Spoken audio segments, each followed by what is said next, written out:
Welcome to the Millionaire Mentorship Podcast. We discuss real estate investing, entrepreneurship, and business to help you retire and become financially free. Make sure you share this podcast with someone who could benefit from it and leave us a 5-star review. It truly helps me out. This show will mentor you towards financial freedom. If I can do it, so can you.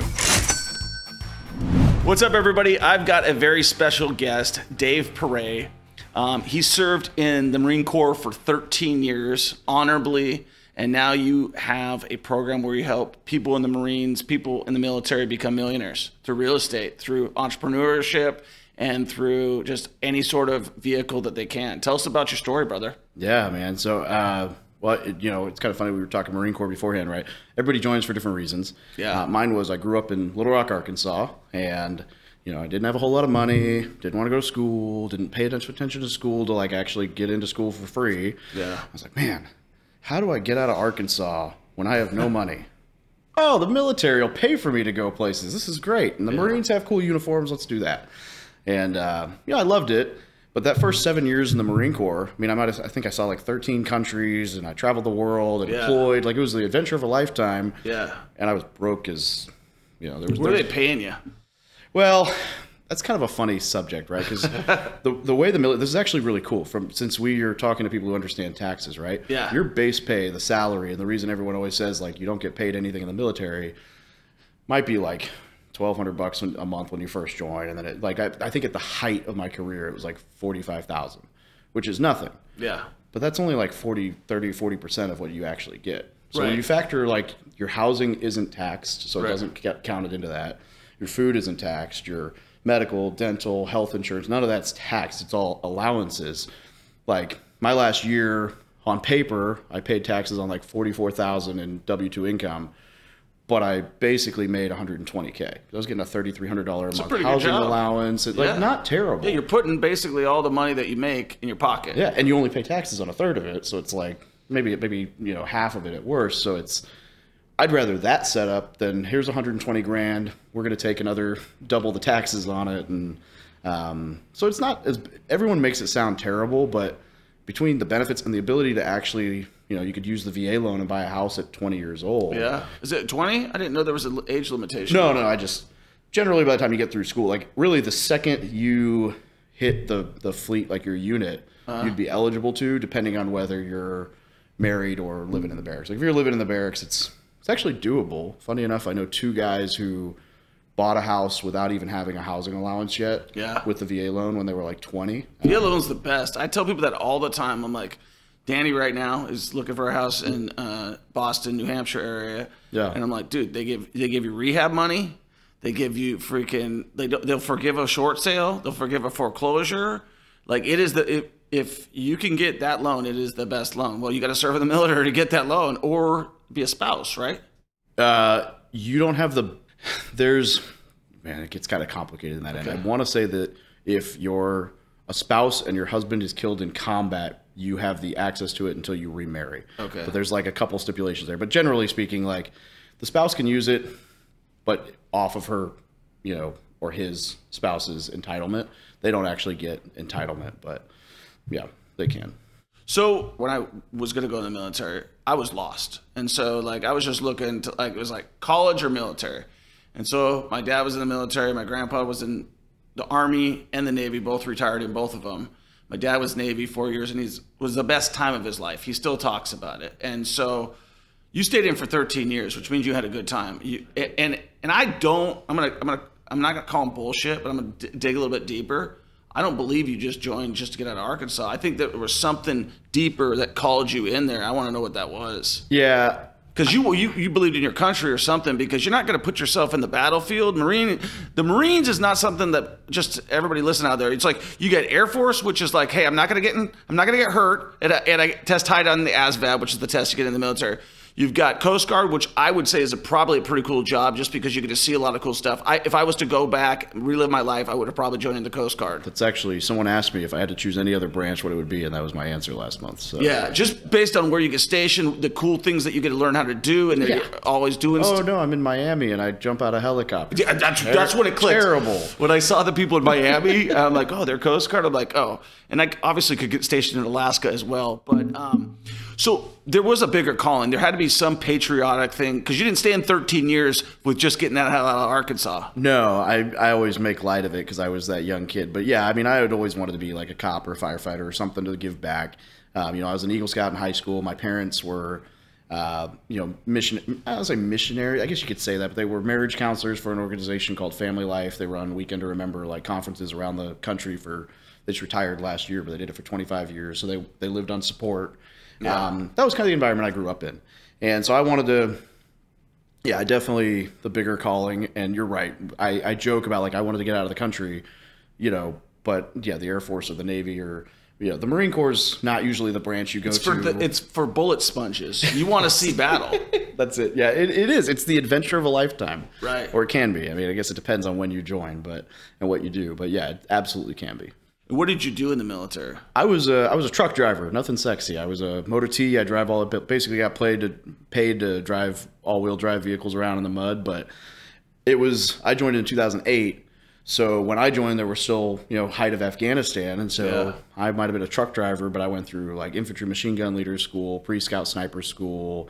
I was a security team lead vehicle. So we were logistics, but I was the guy with like a mine roller on the front of the truck and a 50 cal machine gun on top, driving in front of 80 vehicles. Those are the guys that won World War II. Those guys. Those are the guys that won World War II. The drivers that were able to get the people in there, and they took a lot of damage. So I think anybody who gives your service to the military is the best thing that you could do.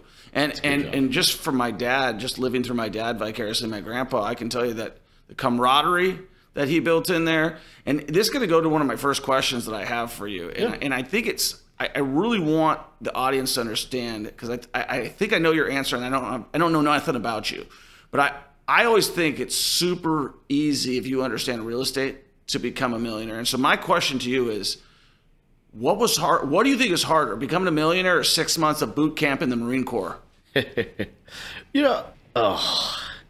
I mean, they're different for sure, right? The 13 weeks in boot camp is physically much more demanding, mentally much more demanding, but it's also compressed timeline. You know what's happening every day.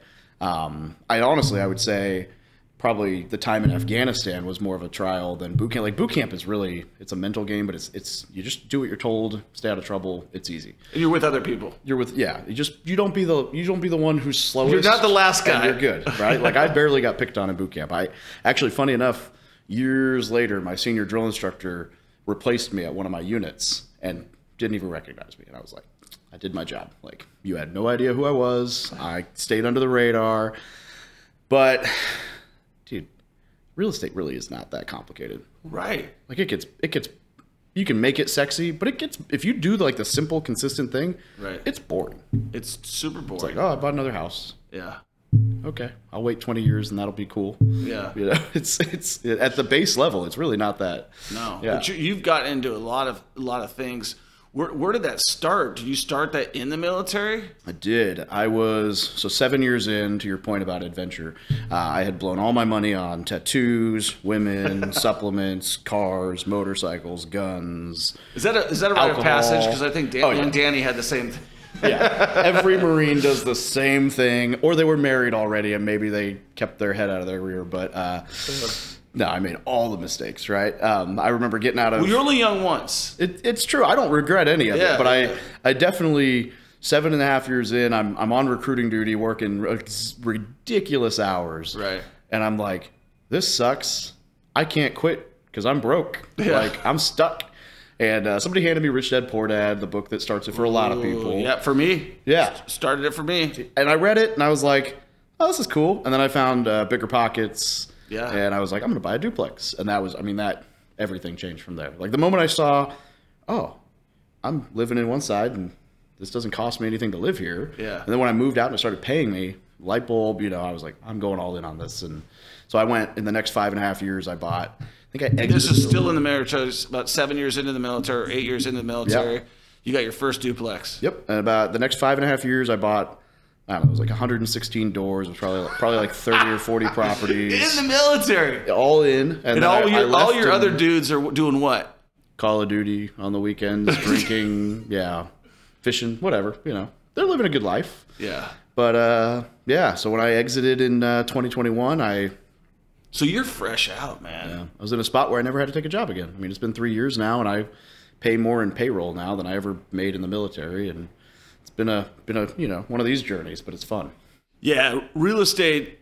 It's simple, it's easy concept, but there are ups and downs, and it can, you can stress yourself out. Like we were talking outside about the building. You're like, this is a cool building. I'm like, yeah, I'm losing about $50,000 a month, but I knew going in, and it's like, I think if going in with real estate, I've always been careful to stack one win to the next win, because you're going to have losses, you're going to have mistakes.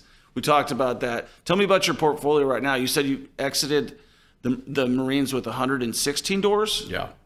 Yeah, so I'm sitting around like 140 that I have like controlling interest in. And then at this point, there's another probably 1,000 that I wouldn't say I have controlling interest in, but I've some of those, probably 800 of those doors are 7 different apartment complexes that I've helped raise money for. And so you've done syndications? Yeah, I'm on the GP team, and I have very minimal ownership in those. And then the most recent one is I own 12.5% of a hotel we took down in Tennessee. So that was another 130 keys. I'm excited about that one. So that's a fun project.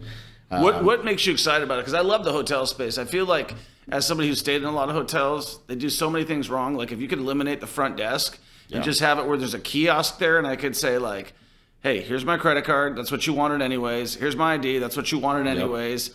And now I just want to pick the stuff I want. I want my towels to my room. I want this, and I want to get the hell out of there. Yeah. And instead, I got to deal with this line and this clerk and all this other crap. So just that alone. And coincidentally enough, I have a property that I have under 1031 exchange right now, where I bought it for 1.5 plus a lot next door for 400, and now I've got an offer for 4.5, which is supposed to be closing. And so now I'm like, oh shit, I got to buy something. That whole problem, right? Yeah, it's a good problem to have, but I've sold a couple properties for more than I probably could have to somebody who had to identify and was like, yeah, fine, I'll pay for it. I'm like, okay, cool.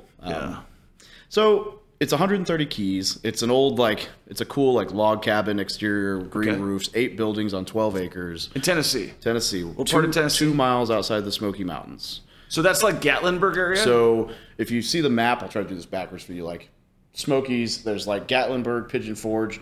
Townsend is about 25 minutes. Like you can either cut through the park, it's like 35 minutes, or through Pigeon Forge, it's like 25 minutes from Gatlinburg. So Gatlinburg and Pigeon Forge are Gatlinburg's filthy. And is it really? It's like Vegas or Bourbon Street. It's just so much crammed into such a small See a lot space. of guys doing Airbnb out there. It's great for that market. Yeah. But it was, 3 years ago. Everybody went there for investing, and so it ballooned. Yeah. But now the Airbnbs are much thinner margins, and Gatlinburg and Pigeon Forge are so busy. Townsend, you drive through and it's like a 2-lane highway, trees, grass. There's like 5 little restaurants, a coffee shop, and a distillery, and then it's like a back entrance into the park. It's beautiful, but it's still doubled in population over the last 10, 15 years. Oh, that's great. And so we bought this thing, 130 keys, 3 pools, 2 hot tubs, 150-person wedding venue. There's an empty building we can put like a coffee shop in. Lots of potential. We're adding a gym. Yeah, the guy, you familiar with the Patel joke in hotel space? Oh, I know about the Patels. They dominate. People who don't know, tell us how many of the Patels own hotels. I'll tell you this. There's a 60,000 person Facebook group named Patel Hotel Motel, and it's just owners exchanging managers and employees. Because they come to America, they can get their whole family living at the hotel, doing everything. They can cut their payroll down to nothing. That's exactly. And then they can go to the next one, and then they can trade up, and then they go trade up, and then they teach other guys to come in here with their money from India. Yep. I mean, they control a lot of the smaller hotels in the country that people don't even know. So this guy did exactly that. Their normal business model, from what I've gathered, is they run everything, out of the family or as lean as humanly possible. Yep. They do necessary capex, but they don't do any beautification or updates. And so basically they'll live in this place, own it for 20 years. They'll do as little as humanly possible, just keep it alive. But by the time they sell it, it doesn't matter, because over 20 years the property's more than doubled and they've paid it almost all the way off. And so it might not be in the best shape, but they've cash flowed, they've lived there for free, they've done all the things. Now they're getting a payout regardless, just because the market bailed them out. Yeah. And you get a hotel, in this case, where we bought a hotel right outside the Smoky Mountains that wasn't listed on Expedia or Booking. The Google reviews were non-existent. There's no social media. Wasn't on Airbnb. And we went in on a Saturday. You saw a few opportunities. Dude, we went in on a Saturday. There was one employee working. It's 130. You got one person cleaning. 100. You know, like crazy. So you said you're from Kentucky, right? Arkansas. They're all the same. Well, they're close, right? Yeah, they're all Midwest. I'm actually contemplating driving down to Louisville this week, and I'm looking at a golf course, like in a rural area, but it's got hotels and stuff on it. Right on the Bourbon Trail. Well, I think it's called Rough Lakes or Rough Hills or something like that. It's a very, I don't know what the hell I'm looking at, but I've been wanting a golf course, but I'm also thinking to myself, like, should I buy a hotel close to the airport? There's a few of them up for sale up here in Kansas City, but I don't want a job. I don't want to be a job. I want to be like, hey, Danny, can you help me out? I need you to run the front desk. I spend more time on that little hotel I bought that we kind of talked about. I'm on a 30-minute call every week and then actually dealing with issues during the week here and there. I spend more time on that one property than all my other stuff combined. Do you see the potential though in it? Yeah, I mean we've doubled the revenue on it. It's we actually, unfortunately, we just fell out of contract yesterday, but the price we're going to offload it for will probably triple our initial investment over the last 3 years. So we all put $100K in. So I guess we talked about this offline. So this was, for the audience, this was a single family house, 2 apartments and a hotel, 79 doors total, paid 2.325. 3 guys, we each put $100,000 in, so 300 down, and we managed to do a bunch of creative stuff to make that work. So you did owner financing with the guy? Yeah, we did like a lease option on one, an SBA on the hotel, and then some carryback. And I love it. Yeah, I love the way your brain we thinks. sold the single family. Yeah. We've sold one of the apartments outright. The other we financed 100% to somebody on a 2-year balloon for him to renovate, and that one should be due here very soon. But by the time all those 3 are done, we'll be at like 2.2 times our initial investment. So whatever the hotel brings in at that point is just gravy. We could literally just give it to somebody and we'd be still doubled up over the last 3 years. So you like a challenge? Yeah, You're a Marine. I don't necessarily go looking for challenges. Maybe they look for you? Yeah, I think as the platform's grown, things find me. And then I'm like, I can make that work. Yeah. As long as it makes sense, I'll take it down. I'll buy it. I got an RV park, all kinds of random stuff. Let's talk about the RV park, because that's one of the things. Like, I think that's a moneymaker no matter where you do it. And in fact, the golf course, the one area that I'm looking at is if I could turn this into an RV park where it's a destination, not the whole golf course, but they have so much acreage there. If I could cut this little area off here, turn this into an RV park that feeds my golf course, then I got something. So tell me about your experience in the RV parks. This is actually kind of a fun deal for me because this is one of those, this was the moment where I realized I could get into deals with just leveraging relationships. Yeah. Friend called me. So this is actually, we'll go to the Stockton, Missouri. Stockton Lake is kind of a sailboat lake, probably about halfway between, probably like an hour and a half from here south. Yeah. And this house popped up on the market. It's a 3-1 and it was listed at $400K. And if anyone knows Stockton or that area, right there's a red flag. Like, what the heck is this? Because a little 3-1, it's like a $100,000 house. And so my buddy looks at it, starts scrolling through photos, and he realizes it's a 28-pad RV park, and they just listed it as a single family. So we called the agent. I love them realtors. Full price. Here we go. We'll take it. Yeah. And so we bought this thing. But my friend calls me. He's like, I got a killer 31 deal. pad spaces? What was that? 31 pad spaces? It was 28 pads, and then we added a couple tent sites, and then it's got that house, and there was a little shop, and we converted it to a 2-1. So we've got 2 long-term rentals, a laundry facility, and then 28 pads. So are the pads for mobile homes, or are they for RVs? All RVs. Okay, so, cool. And we have, I'd have to get the exact number, but we're probably like a 50-50 split on people who come in short term and people who paid for the year up front. And so they'll drop $5,000 and be like, I'm here for the year, or whatever, which is great.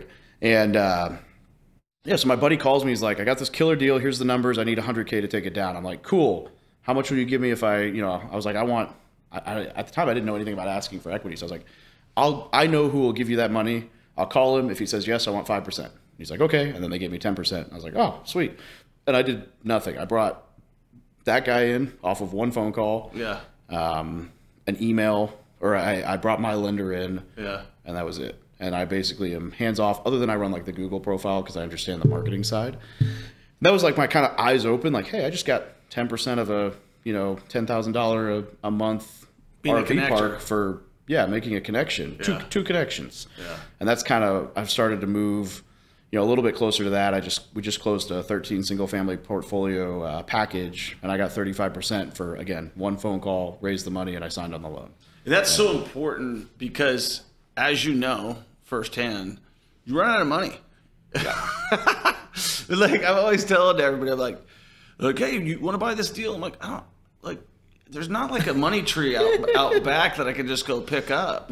So you either got to have a hustle selling something, or you got to be able to raise capital. And raising capital, I think for me, was more ego driven that I'm going to do this on my own. And as I've talked to smart guys like you and other smart people who are younger than me, and I'm like, all right, I need to check my ego and start raising some capital. You know what I mean? Because you could just grow so much faster. Yeah.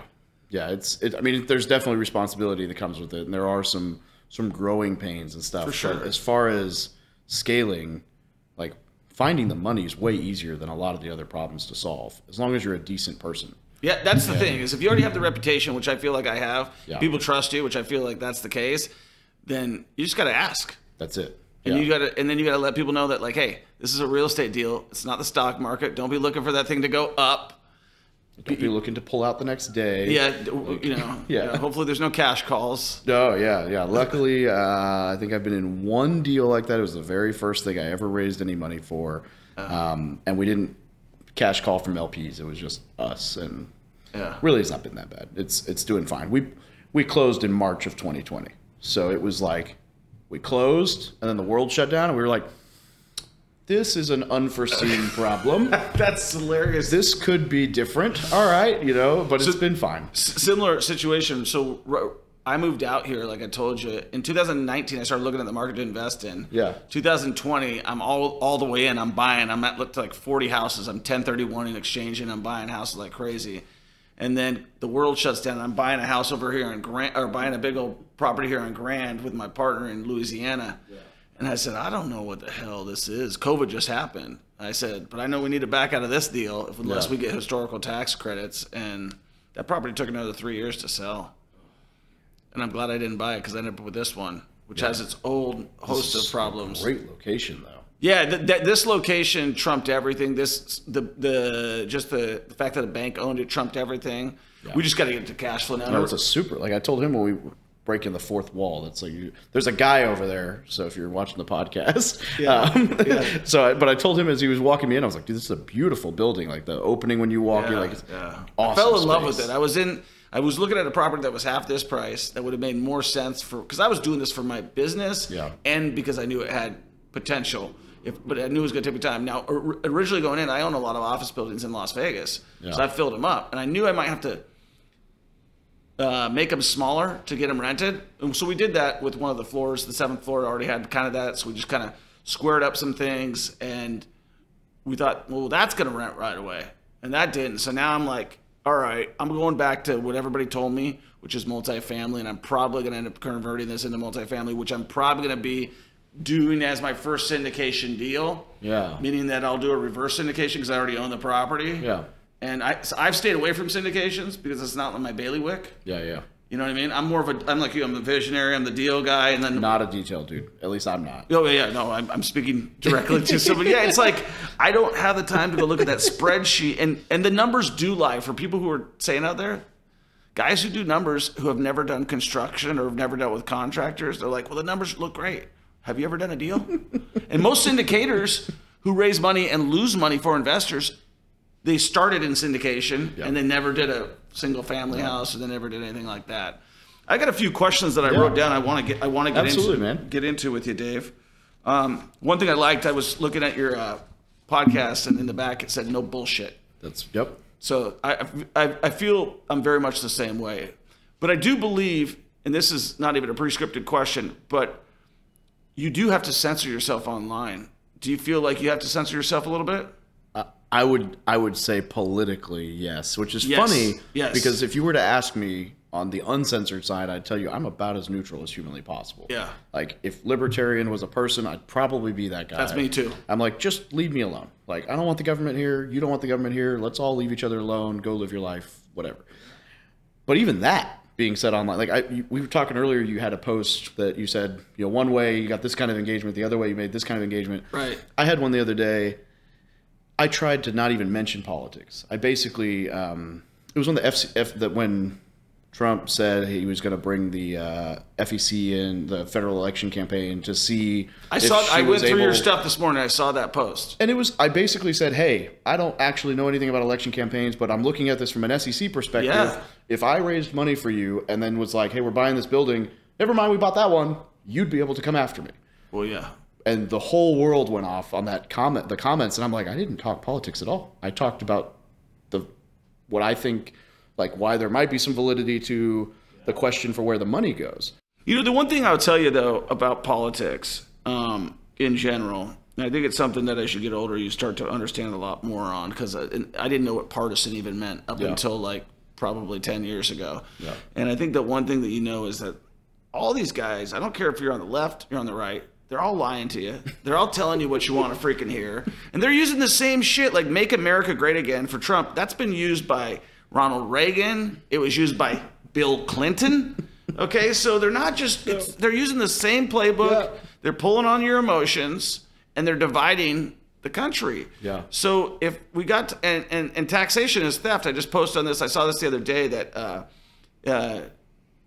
Vice President Harris is talking about, you know, increasing the capital gains to 46% and then raising this capital gains, and somebody was breaking it down, and I'm like, and then they broke it down that the fact that, hey, you might think this is good for rich people because it's going to affect the rich people first, but taxation was brought in the 1912, and then it was only for the rich, and then in 1942 everybody had it. And so like you should be, if you're an American citizen, you should be like, I don't want taxes for anybody, and I want accountability for the tax dollars I do have.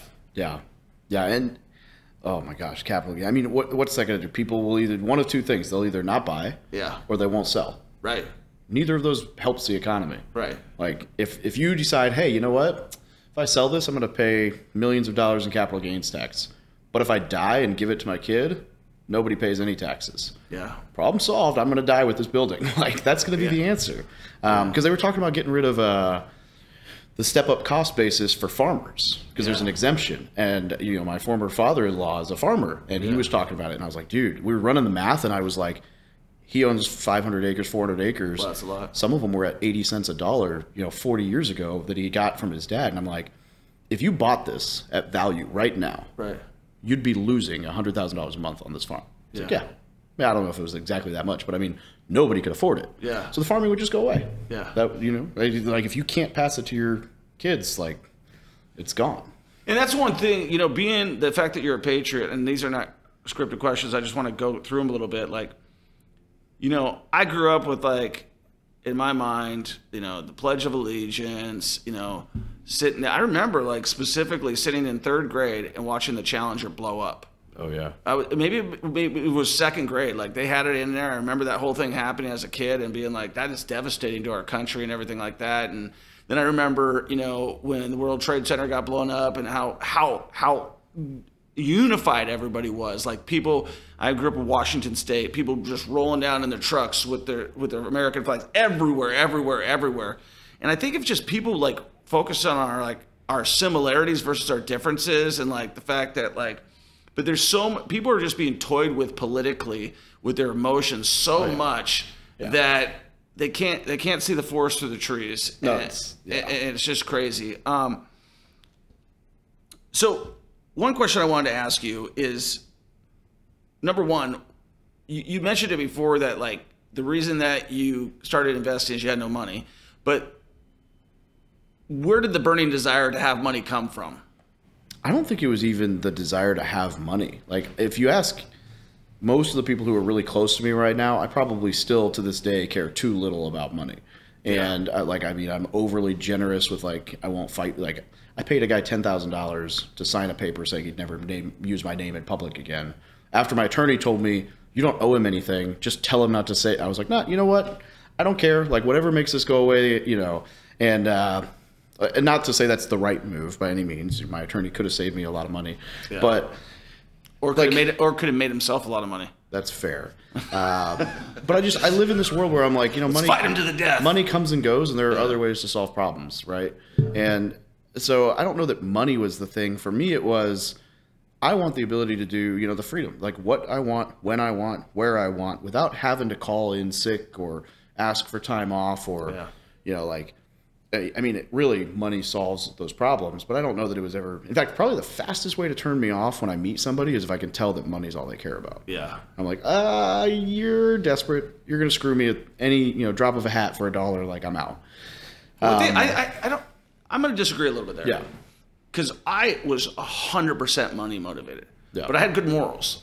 That's fair. You know what I mean? Like my mom, and I always tell her, I said, I wish you just didn't raise me that way. I could have a little bit more of an edge. You know what I mean? There's certain businesses that I would go in, but because my mom raised me, then I'm like, you know what I mean? But I was and the reason I was financially motivated was because I had no money as a kid growing up. And so for me, that represented independency. And it wasn't because I wasn't trying to like steal everybody's money like wrong or anything like that, but I was 100% financially motivated. But I do agree with you, like if somebody wants money quick, then watch out for them. Yeah, there's a feeling like anyone who knows anything about like business can sense that guy. We all know if you're watching, know who you are. I was gonna say you know who popped in your head when I said all they care about is money. Yeah. There's a difference between like wanting money or using money as a tool or need whatever, and like that trumps everything. Like you would never there are core values you have that you would never cross a line on for $1. Yeah. There are people out there where they don't. I understand. The dollar is the line. Yeah. And that person, I'm like, nope. I think that's called Big Pharma. Probably that is a good example for sure. I mean, when you go on the TV, the $700 EpiPen. Yeah, I mean, dude, listen, let's just help our kids out. I know. Let's just help our kids out. And like, we could get into this a little bit because I think it's important. Let me just say, for my opinion, I'm going to ask yours, but for my opinion, I do believe the amount of tax dollars that we're paying right now should provide us health care. But it shouldn't raise the taxes. And we got to understand also, have you been to the DMV in any state that you're at? So we may want some sort of a hybrid where like our money goes towards our health care and it doesn't increase us and it provides us health care. But like, I'll be honest with you, as a real estate investor, I could qualify for Medicaid. That's funny. Yeah. No, and you could too if you have but I don't because my wife won't let me, right? And that's because people who understand the tax system, if you show that you made negative $100,000 that year because you had depreciation, you're going to qualify for Medicaid. Funny enough that you use the DMV as an example. The Marine over here will be able to testify to this. I was on the drive up here. I was on the phone with a buddy of mine, and I was laughing because we were dealing with. He bought my last car off me, and he wants to register it in South Dakota. They need a lien release. I'm like, you have a title that says it doesn't have a lien. He's like, I don't know, whatever. And I'm laughing. I was like, dude, you know what's funny? I was like, the DMV is the closest any civilian will ever get to understanding what life in the military is like, because it's like, but I have a checklist that says I need this. And you're like, well, this says that doesn't exist. But the checklist, I need this thing. Go get it. It's like, that what? And then the bank's like, we can't give you that. That doesn't exist. And you're like, it's like running. It's funny. But yeah, I can't. I try to stay out of the free medical. Go to TSA. That's true. I try to stay out of the medical conversation for the most part, because the irony is that military life is a pretty large, like, socialist.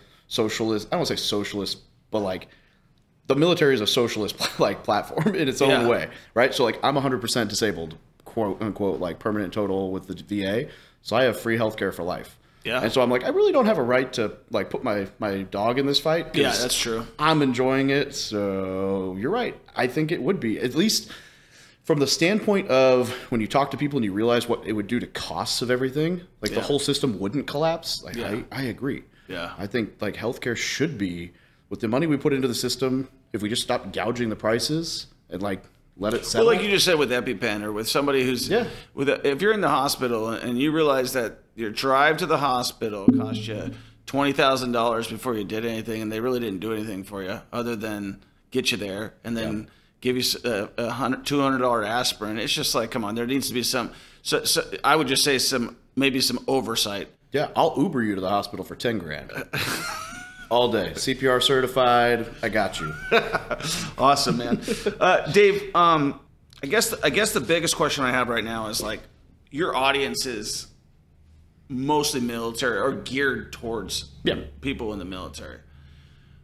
Where did that passion come from that you felt like you would want to help so many people in the military and that they could do it? Was it like from talking to people in the military or? No, it was an accident, actually, which is why I think it worked and why my platform seems genuine. Do you know who Brandon Turner is with Bigger Pockets? Yeah. So when I lived in Hawaii, I was stationed there for 3 years. He posted one week that he was going to do a meetup. And I was like, oh, I got to go meet this guy. Yeah. And we'll cut the long story short. I said hi to him, didn't want to fangirl, ended up talking to this old Navy vet, didn't realize Brandon was staying with the Navy vet for the week he was there. Navy vet invites me surfing. I end up surfing with them. And then he's talking about moving to Hawaii. So I'm trying to find him houses. The next time he comes out, I'm like, hey, you like surfing? The best beach on the island to surf on is on base. You can't get on without a Marine. Come over for dinner. So we go show off the base, whatever. And over dinner, when I had deployed to Afghanistan, I had kept this. This must be from my mom because I'm not normally a journaler. I hadn't been until then. But I kept a journal. I kept a mission log. So I can go through and I can be like, hey, on September 18th, Dave drove over I call it spicy road bump, but an IED blew up his truck. Mm-hmm. This is how I felt that day. Like I can read through and be like, wow, I felt like shit. I'll go figure. It's pretty cool. It's cool. Yeah. So I was like, I asked Brandon, I was like, hey, someday I want to put this together and just be like, hey, look, this is what, like all the books that you see on Iraq and Afghanistan are from generals or SEALs. Right. I'm like, what about the normal dude who just drove a truck around in the desert, kicked his buddy off the truck into the canal and watched him float around in the sludge or whatever, all the stupid stuff we do. Yeah. It's like, I'm going to write about that. So I asked Brandon, I was like, hey, if I wanted to write a book, how would I do it? He's like, you should just start a blog and just learn how to write. I'm like, okay. What do I blog about? He's like, I don't know, man. You're in the military. People buy houses. You buy houses in the military. Just talk about what you're learning. That's all it was. Today I learned, like my first few articles, one of them's like how to use advanced Google search to get better results. Not related to real estate at all. That's what I learned that week. So I was just writing an article a week. Which a lot of people need help with. It is a useful skill. Yeah. And then what happened is people would read something I put on the VA loan because I was learning about the VA loans. I put something out.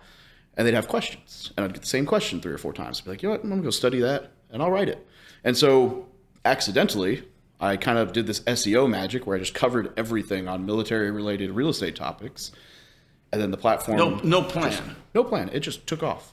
Like, I remember when I first started, like, the Facebook group had gotten up to, like, 5,000 or 6,000 people. I was like, wow, this is cool. I don't know anything about this. I'm just, like, having fun. And what was your name of the Facebook group? Just From Military to Millionaire. You picked a great name. I can't even credit that. I picked 10 names, sent them to my Facebook group, my Facebook friends. Yeah. They voted against all of them, and my buddy Joel, who never served in the military, came up with that idea. I was like, that's better than everything. We'll go with that. Yeah. A name will do a lot for, build back better. Yeah. So then in like 2019, it just started to crank up, and by mid-2020, I was like, I have a business. Like, it just kind of, all of a sudden, I felt like responsible for like, oh, people look up to me for these things. Yeah. I should probably put this together more, and it evolved from there. So it's funny, people are like, what's your 5-year vision? I'm like, dude, 5 years ago, I was sitting in my closet at 4 a.m. writing an article about Google Analytics. Like, there was no plan. So to be here, like, it's so hard for me to visualize 5 years from now, because I'm like, I never thought this would happen. Totally. And I'm with you on that. Like, that's why I think we're passionate about real estate, is because, like, I get goosebumps actually when you talk about that, because I started and I planned to do it, but we have all these plans to do things, and a lot of times those plans are on the kitchen table. Yeah. And so that's why I said I think that it's easier to go, for me, I believe it's easier to become a millionaire than it is to go through a 13-week boot camp. Like, because if you just do a couple things right, it all of a sudden you're consistently. Yeah, that's it. It's not hard. Yeah. Like you could even if you took real estate out of the equation, like you go all the way back to basic finances. If you spend less than you make and take the difference and just stick it in an index fund and never touch it again. If you do that long enough, you're going to live a great life. Well, that's how I started. Oh, cool. I started with a book called The Wealthy Barber by David Chilton. It's a good book. Yeah, it was. I read that book at 17 years old in high school, and it was very common sense. I was a very common sense guy. I was like, hey, this guy barber became a millionaire. Here's what he did.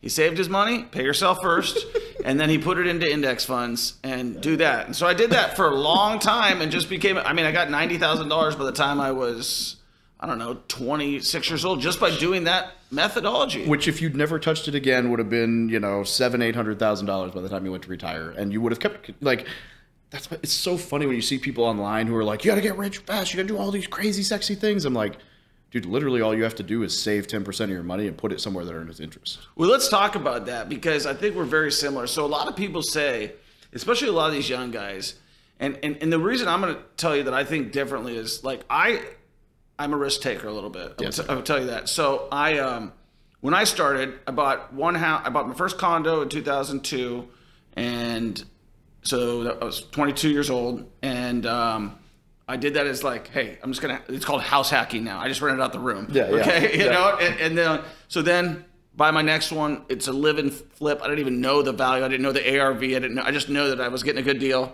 I was gonna fix it up myself. And for anybody who knows me, I'm not very handy, but I got it done. Okay. and I got it done with my uncle just telling me everything I needed to do and showing me.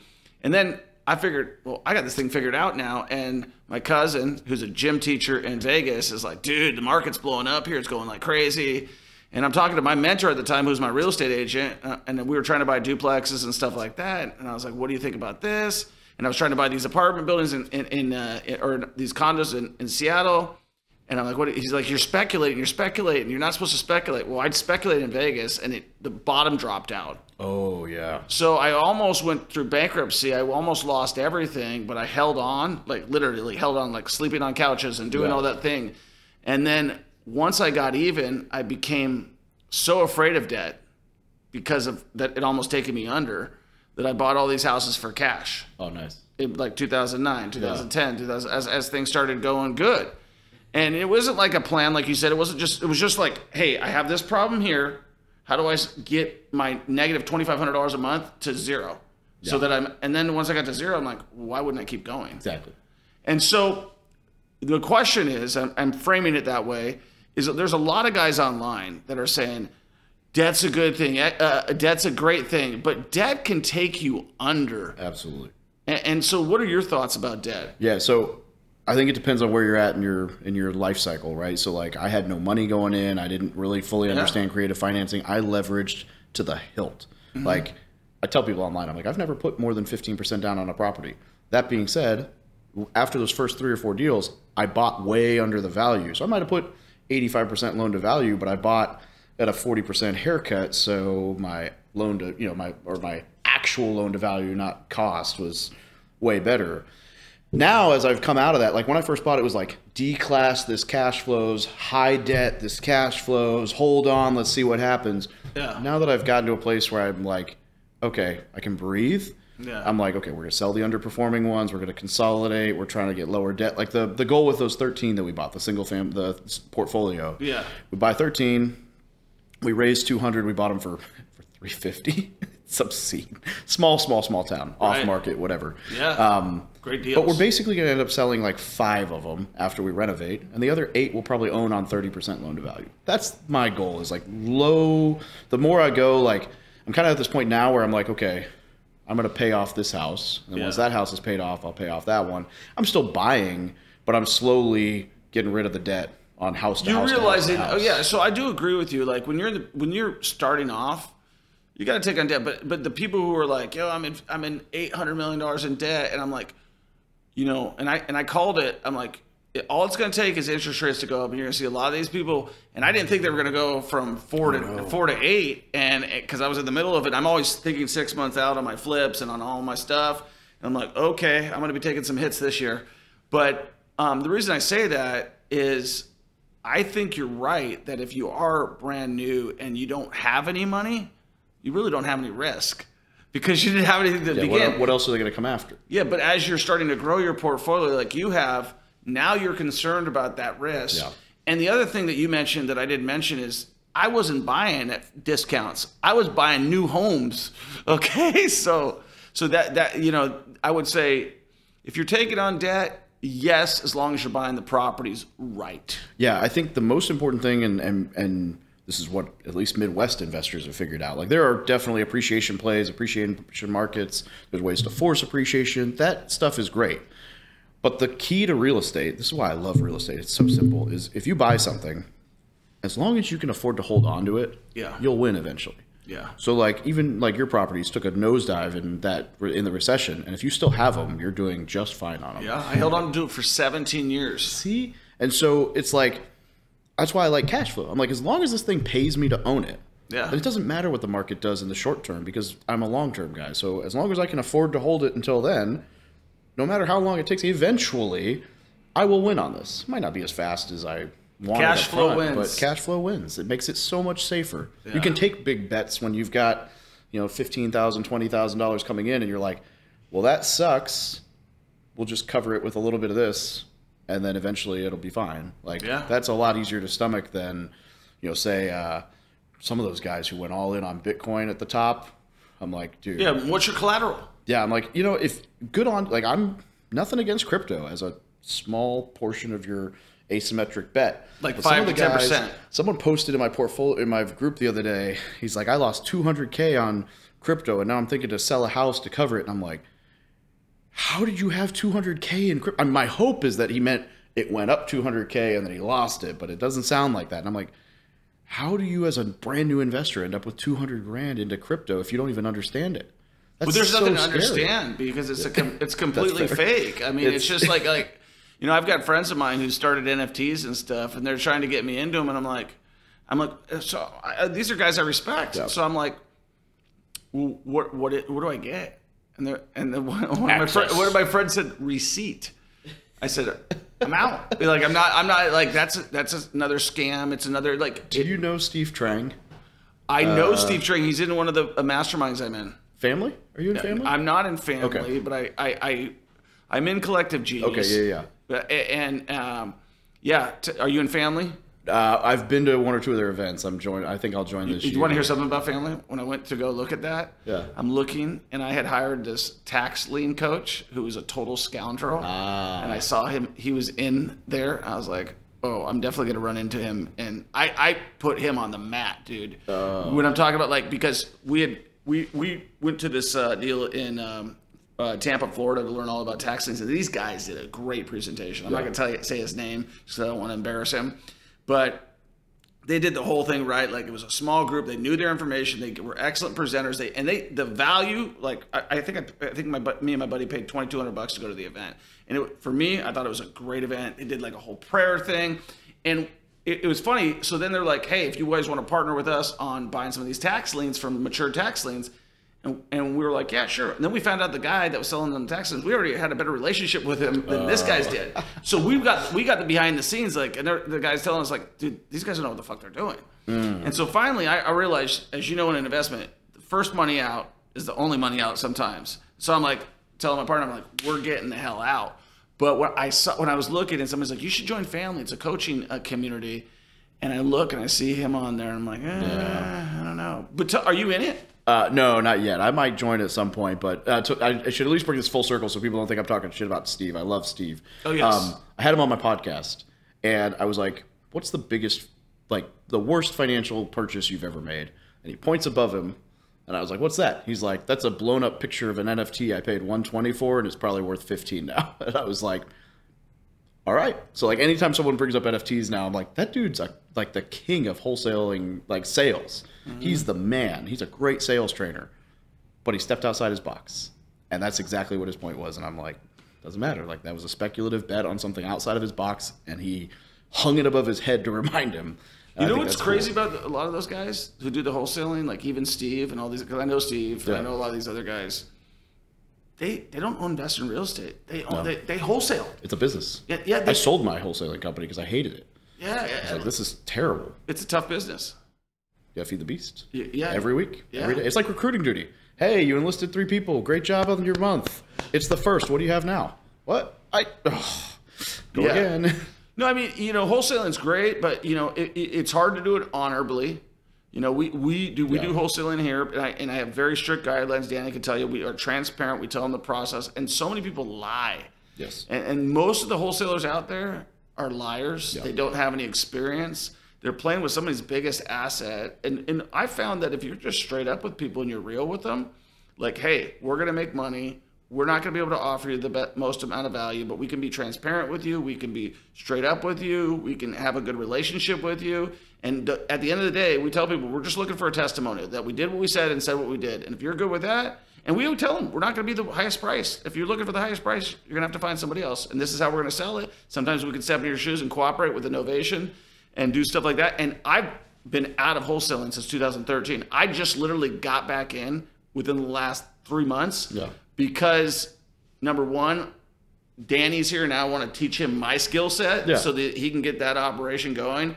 And number two, it keeps us fresh for the students that we teach. But otherwise, I probably wouldn't be doing it. Yeah, it's a very, funny enough, I'm actually back in it now as well. But as a 20% kind of advisory role to, it's kind of a weird, I sold my company to a friend and then he decided to get out of the market. So my other partner on the hotel bought my company back from him and then was like, hey, you want 20% if you just run our mailers and tell us who to market to? And I was like, yes. So that is your bailiwick. You're a marketer.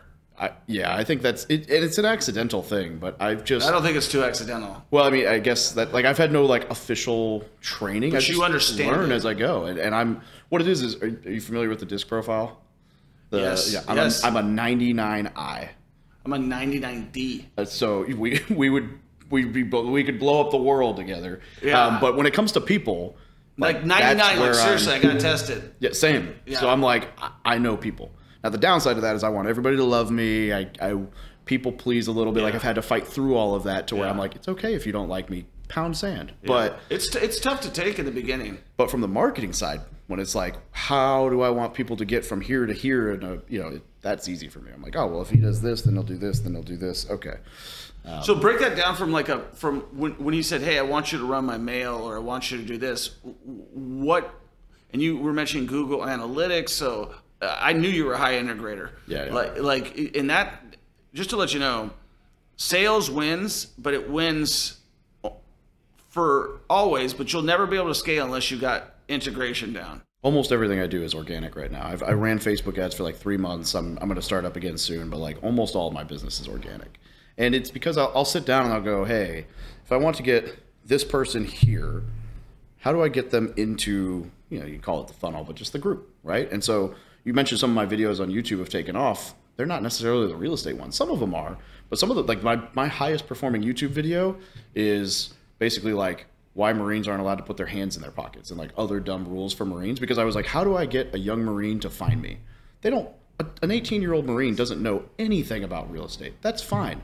But I'd rather that guy figure out that I exist before he's filing for his third divorce and bankruptcy than what was happening, which was my Facebook group when I first started was I messed everything up, help. And now it's still some of that, but much more of it is I have some money, what do I do with it? Or I want to learn this. And that's what I've been working towards. It's how do I get in front of someone before they mess everything up like I did and go, hey, listen to me before you do that and I'll help you out. Because we've pointed out a few times, finances is easy. Yeah. It's easy if you don't dig the hole.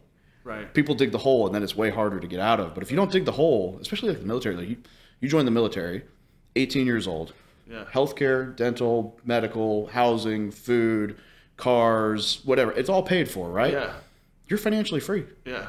What do you have to spend money on? I mean, he was in the Marine. You could literally go out on the day you got paid, blow your entire paycheck at a bar, go home and be well, I'll just eat at the chow hall for the next 2 weeks. Nothing happens to you. Yeah. So as long as you don't take out a credit card or a crazy automobile loan, then you're fine. So it's you start at ground zero. You have to work to hurt yourself. And that's unfortunately where I was picking people up. So I'm how do I get them before that? But the marketing side, I just do the niche thing. I'm hey, I'll go pull a list of, actually I love tax liens. We'll have to go back to that. Oh, I love tax liens as well. We pull a niche of these guys filed for bankruptcy, pre-foreclosure, just got divorced, inherited a property out of state, damaged property list, all those random niche lists. And then I just stack them. And I'm Now, like, this guy's on 3 of them. Let's ping him a million times. Okay, so you're importing those lists into an Excel spreadsheet, and then you're looking for or Resimply or REI Sift, one of those systems that automatically does it. But yeah. Okay, so that's what I was going to ask you. I was like, which software are you using to stack your list? Yeah, I like Resimply. That one just came out.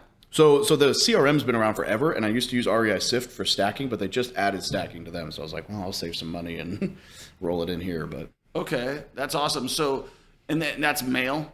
Yeah, I am a mainly direct mail. Well, pay per lead is actually like my favorite because you don't pay unless somebody actually submits an inquiry. So that's, you go to like needtosellmyhousefast.com and you're like, hey, in this county, I'll pay $75 for anyone who wants information to, sell their house. And then they're doing all the Google Analytics, PPC, whatever. Right. And when someone pings, they just sell you the lead. But how many people do they sell that lead to? So they only give it to one. What they do is they will let you bid up. And so like they start at $75, and then let's say you and I both wanted to own, you could put 75 and it would say, hey, you're tied with this guy and you'll get one and then I'll get the next. Or I could be like, no, I'll pay 100. And you're like, I'll pay 125. And funny enough, the guy I paid all that money to not say my name again, he was my acquisitions guy, exported all my buyers list data and went to do his own thing. Stand-up guy? Yeah, great guy. And the moment that happened, I got outbid in that county. And he had known so I'm like, I know who this is.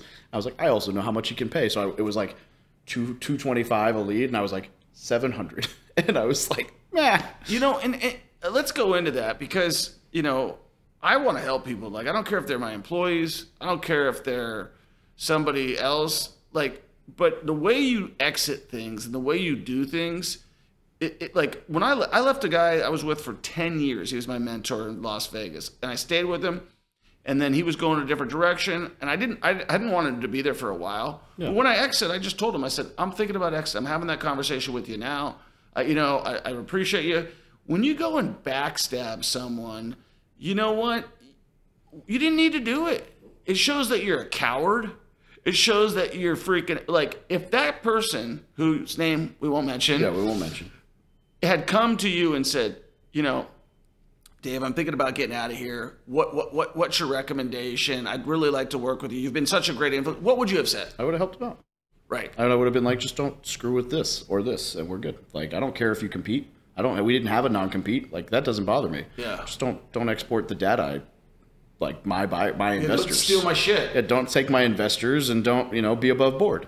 The only reason I paid him that to keep my name out of his mouth was because 3 weeks later, a friend of mine's like, oh, I just sold a house to so-and-so. He said he was your partner. Or he said he used to be your partner. And I was like, well, he was my employee, and I don't vouch for him at all. And then that deal went south. And I was like, never again. So I basically called my attorney. I was like, how do I stop this? He's like, really, the only thing you can do is you can basically make him sign a piece of paper that says, like, I won't say that I worked with, like, that I was affiliated with you in any way. I won't use your reputation for my benefit.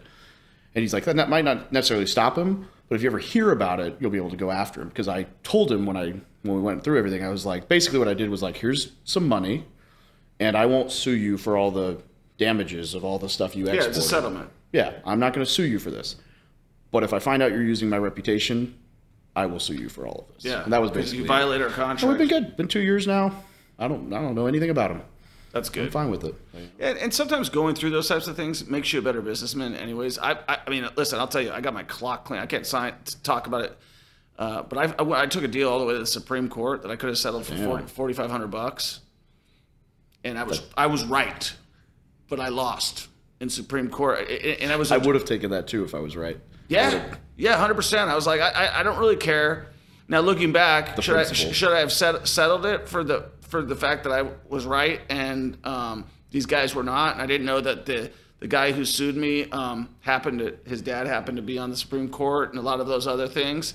And so, I didn't realize that, it's kind of like when you're playing a poker game at somebody's house, and it's their dealer and all the buddies sitting around you are their buddies. It's like, you're going to lose. But I just believe in fighting to the end, like to the death. Funny enough, I probably don't need to go way into the story, but I had my first ever lawsuit was like 4 years. It was a lease option that went south in Branson. Yeah. And, basically the guy took our 150 and then just a lot of fraudulent stuff. And he was like, the lease option was non-refundable. And I'm like, well, yeah, but I paid for a Corvette. You gave me the keys to a Civic. Like, this isn't, you know.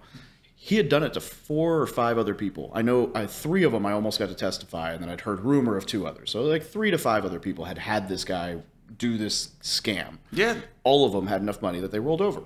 And I was still active duty, and I was like, you've never messed with a stubborn Marine. Like, I don't care if I get it. At one point, he's like, you know, we were nitpicking over, like, I was like, dude, I told you where my line was. You're still not there. Like, and we went all the way. Took 4 years because of COVID, but I got all my money back, plus attorney fees, plus interest, and a ton of lessons. That's what I was gonna say. What's the most important thing that you learned there? It's 2, like, 1, trust my gut. I knew I was right, and it was worth fighting, even if other people were telling me not to. And I love the, like, I'll stand on that principle. Might not always be the hill to die on, but no, I don't think so. Going through that sometimes it's worth it. And but yeah, the lessons I got. I had a 3-day trial in front of a judge where I'm testifying at depositions and attorneys and bail, you know, all the things. Yeah. With like my property manager, my agent, like, you can't take that information away from me. No, I'm never going to make those mistakes again. But also, like, now I know the game. Yeah. And luckily I didn't pay for it, but I would have paid for that. Well, I was just telling the young Danny Marine over here yesterday. I said, you want to know something about most attorneys? Most attorneys don't want to go to trial. Okay, and you want the Harvey Specter. Yeah, they want. Yeah, exactly. I love that show. I watched that. I watched that freaking thing on binge. It's true. Most people don't want to go to trial. Well, they're scared. It's all the human emotions, the public speaking. It's the this, and so once you've been through the deposition, and you've been through everything, I'm like, I'm going. Like, I don't care how uncomfortable I am. Yeah. I don't care what the situation is. I'm gonna put myself in there, and I like the battle. I'm like you. I like to fight. I like to fight to the death. Well, and I found out in the deposition, I looked over at my attorney. I was like, "What kind of attorney is this guy?" He's like, "What do you mean?" I was like, "He's not a real estate attorney," and so he was a divorce attorney. Who this guy had anyway. In the deposition, it came clear, like, he doesn't actually understand the definitions of the things he's asking. And I started playing with him. My attorney's like, chill. I'm like, I'm right here. Like, whatever. And we won everything, so it was all good. But there's actually an off script. I'll tell you the funny story ending to that because it's hilarious. But I was told not to repeat that part. So sorry, you guys don't get to hear the best part unless you meet me in person. But dude, that deal was nuts. But, like, through the whole process, like, my attorney was exactly what you're saying. He was the guy. Yeah. Like, he's working at state rep now as an attorney or whatever. But he was like, we'd have a beer together during lunch break. We'd smoke a cigar once. Like, he was cool. But he's like, this guy's going to suck in court. And even the bailiff was like, what is this guy doing? I'm like, I don't know. Not my side. I don't care. But yeah, no, it's true. And in fact, I've been in a bunch of depositions and a bunch of lawsuits. Not even the ones that I was like, I've only been sued one or twice. Yeah. And but I've been in a part of lawsuits for like Fannie Mae being sued as the agent and stuff like that. Yeah. And I remember sitting next to the insurance guy that Fannie Mae's got the best insurance guy, and he's telling me, these guys aren't getting nothing from us. And then I watched them roll over. They had the weakest case, but the guy fighting us on the other end wanted to win. And the guy working for the insurance company's like, I could just get them less to what they think they're going. And the other guy was determined to win, and he beat him. Yeah. On a bad case. Yeah. And I just was like, but lessons from like insurance or things that you could have done differently on that one. I mean, the biggest lesson I think from that one was documentation. So yeah, we had all the initial stuff. Luckily, I kept all the, like, when I caught wrong numbers and stuff in the process. But what happened is he was a good old boy. I'm a 99I. We'd get on a phone and negotiate stuff, and then I wouldn't follow it up with an email. So there were like plenty of things that had been said that couldn't prove. Right. So my biggest lesson from that was, like, if I ever negotiate with someone now, I'm fine people, face to face or over the phone or whatever. I'm gonna follow it up with an email and be like, please reply that this is what we agreed to. That's the same way I handle business because you're like, you have the conversation.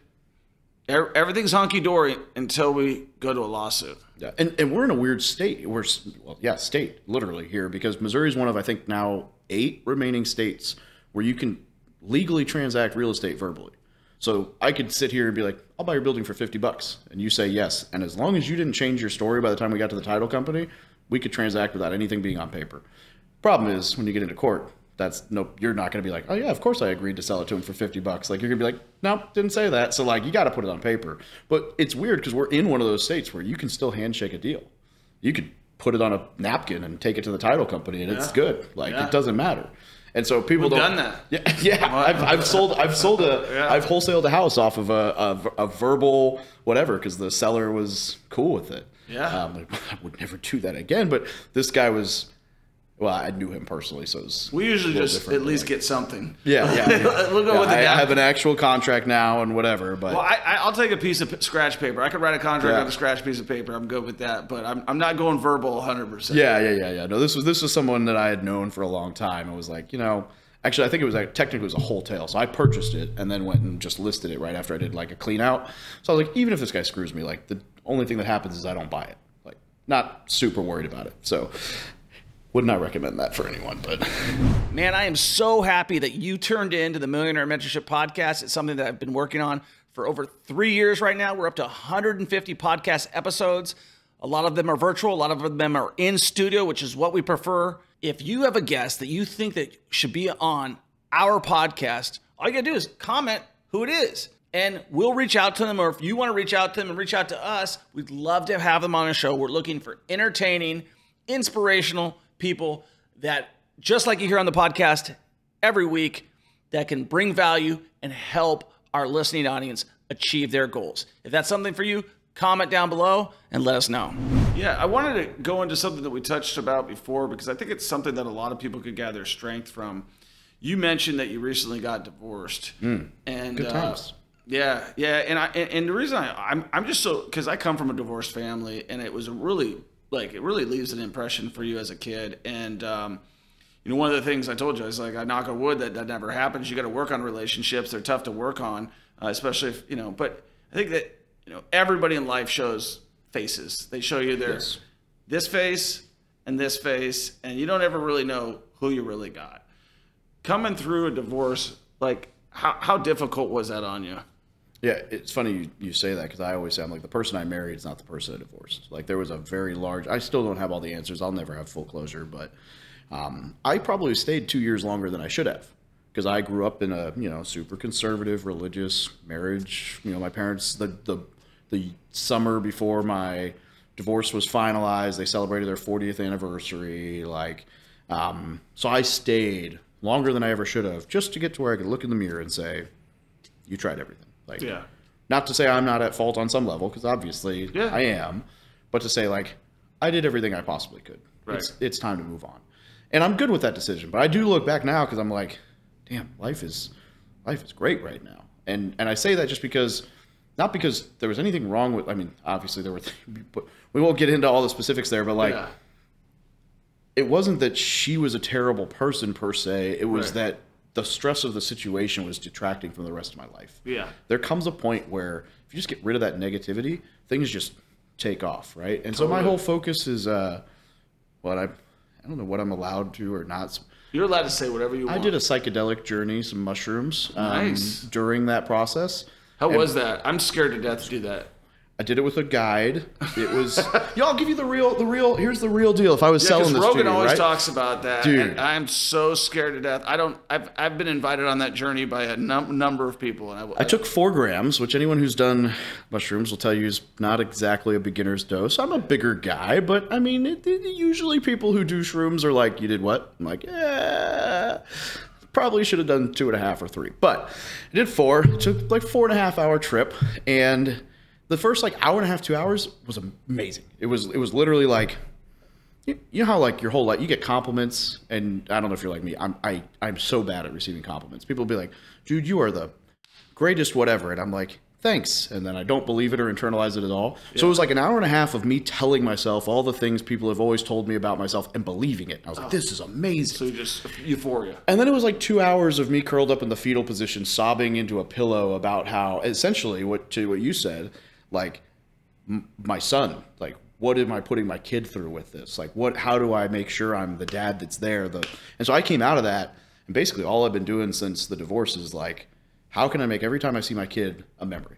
I took him to visit the hotel for a week. I took him to Tampa last week. Of course, instead of the beach being his memory, it's going to be the dad wrecked the BMW i8 he rented 3 hours after picking it up from the airport. But He's fine. It was like a fender bender. But I'm like, damn it, I took him to Florida to go to the beach, and we made it to the beach for an hour, and we stayed at the hotel the rest of the trip because he didn't want to leave the hotel after the car wreck. Yeah. That's going to be his bad. But the point being, like, I'm a better dad now, and my son's relationship with me is better now than it was the entire time I was married. From psilocybin.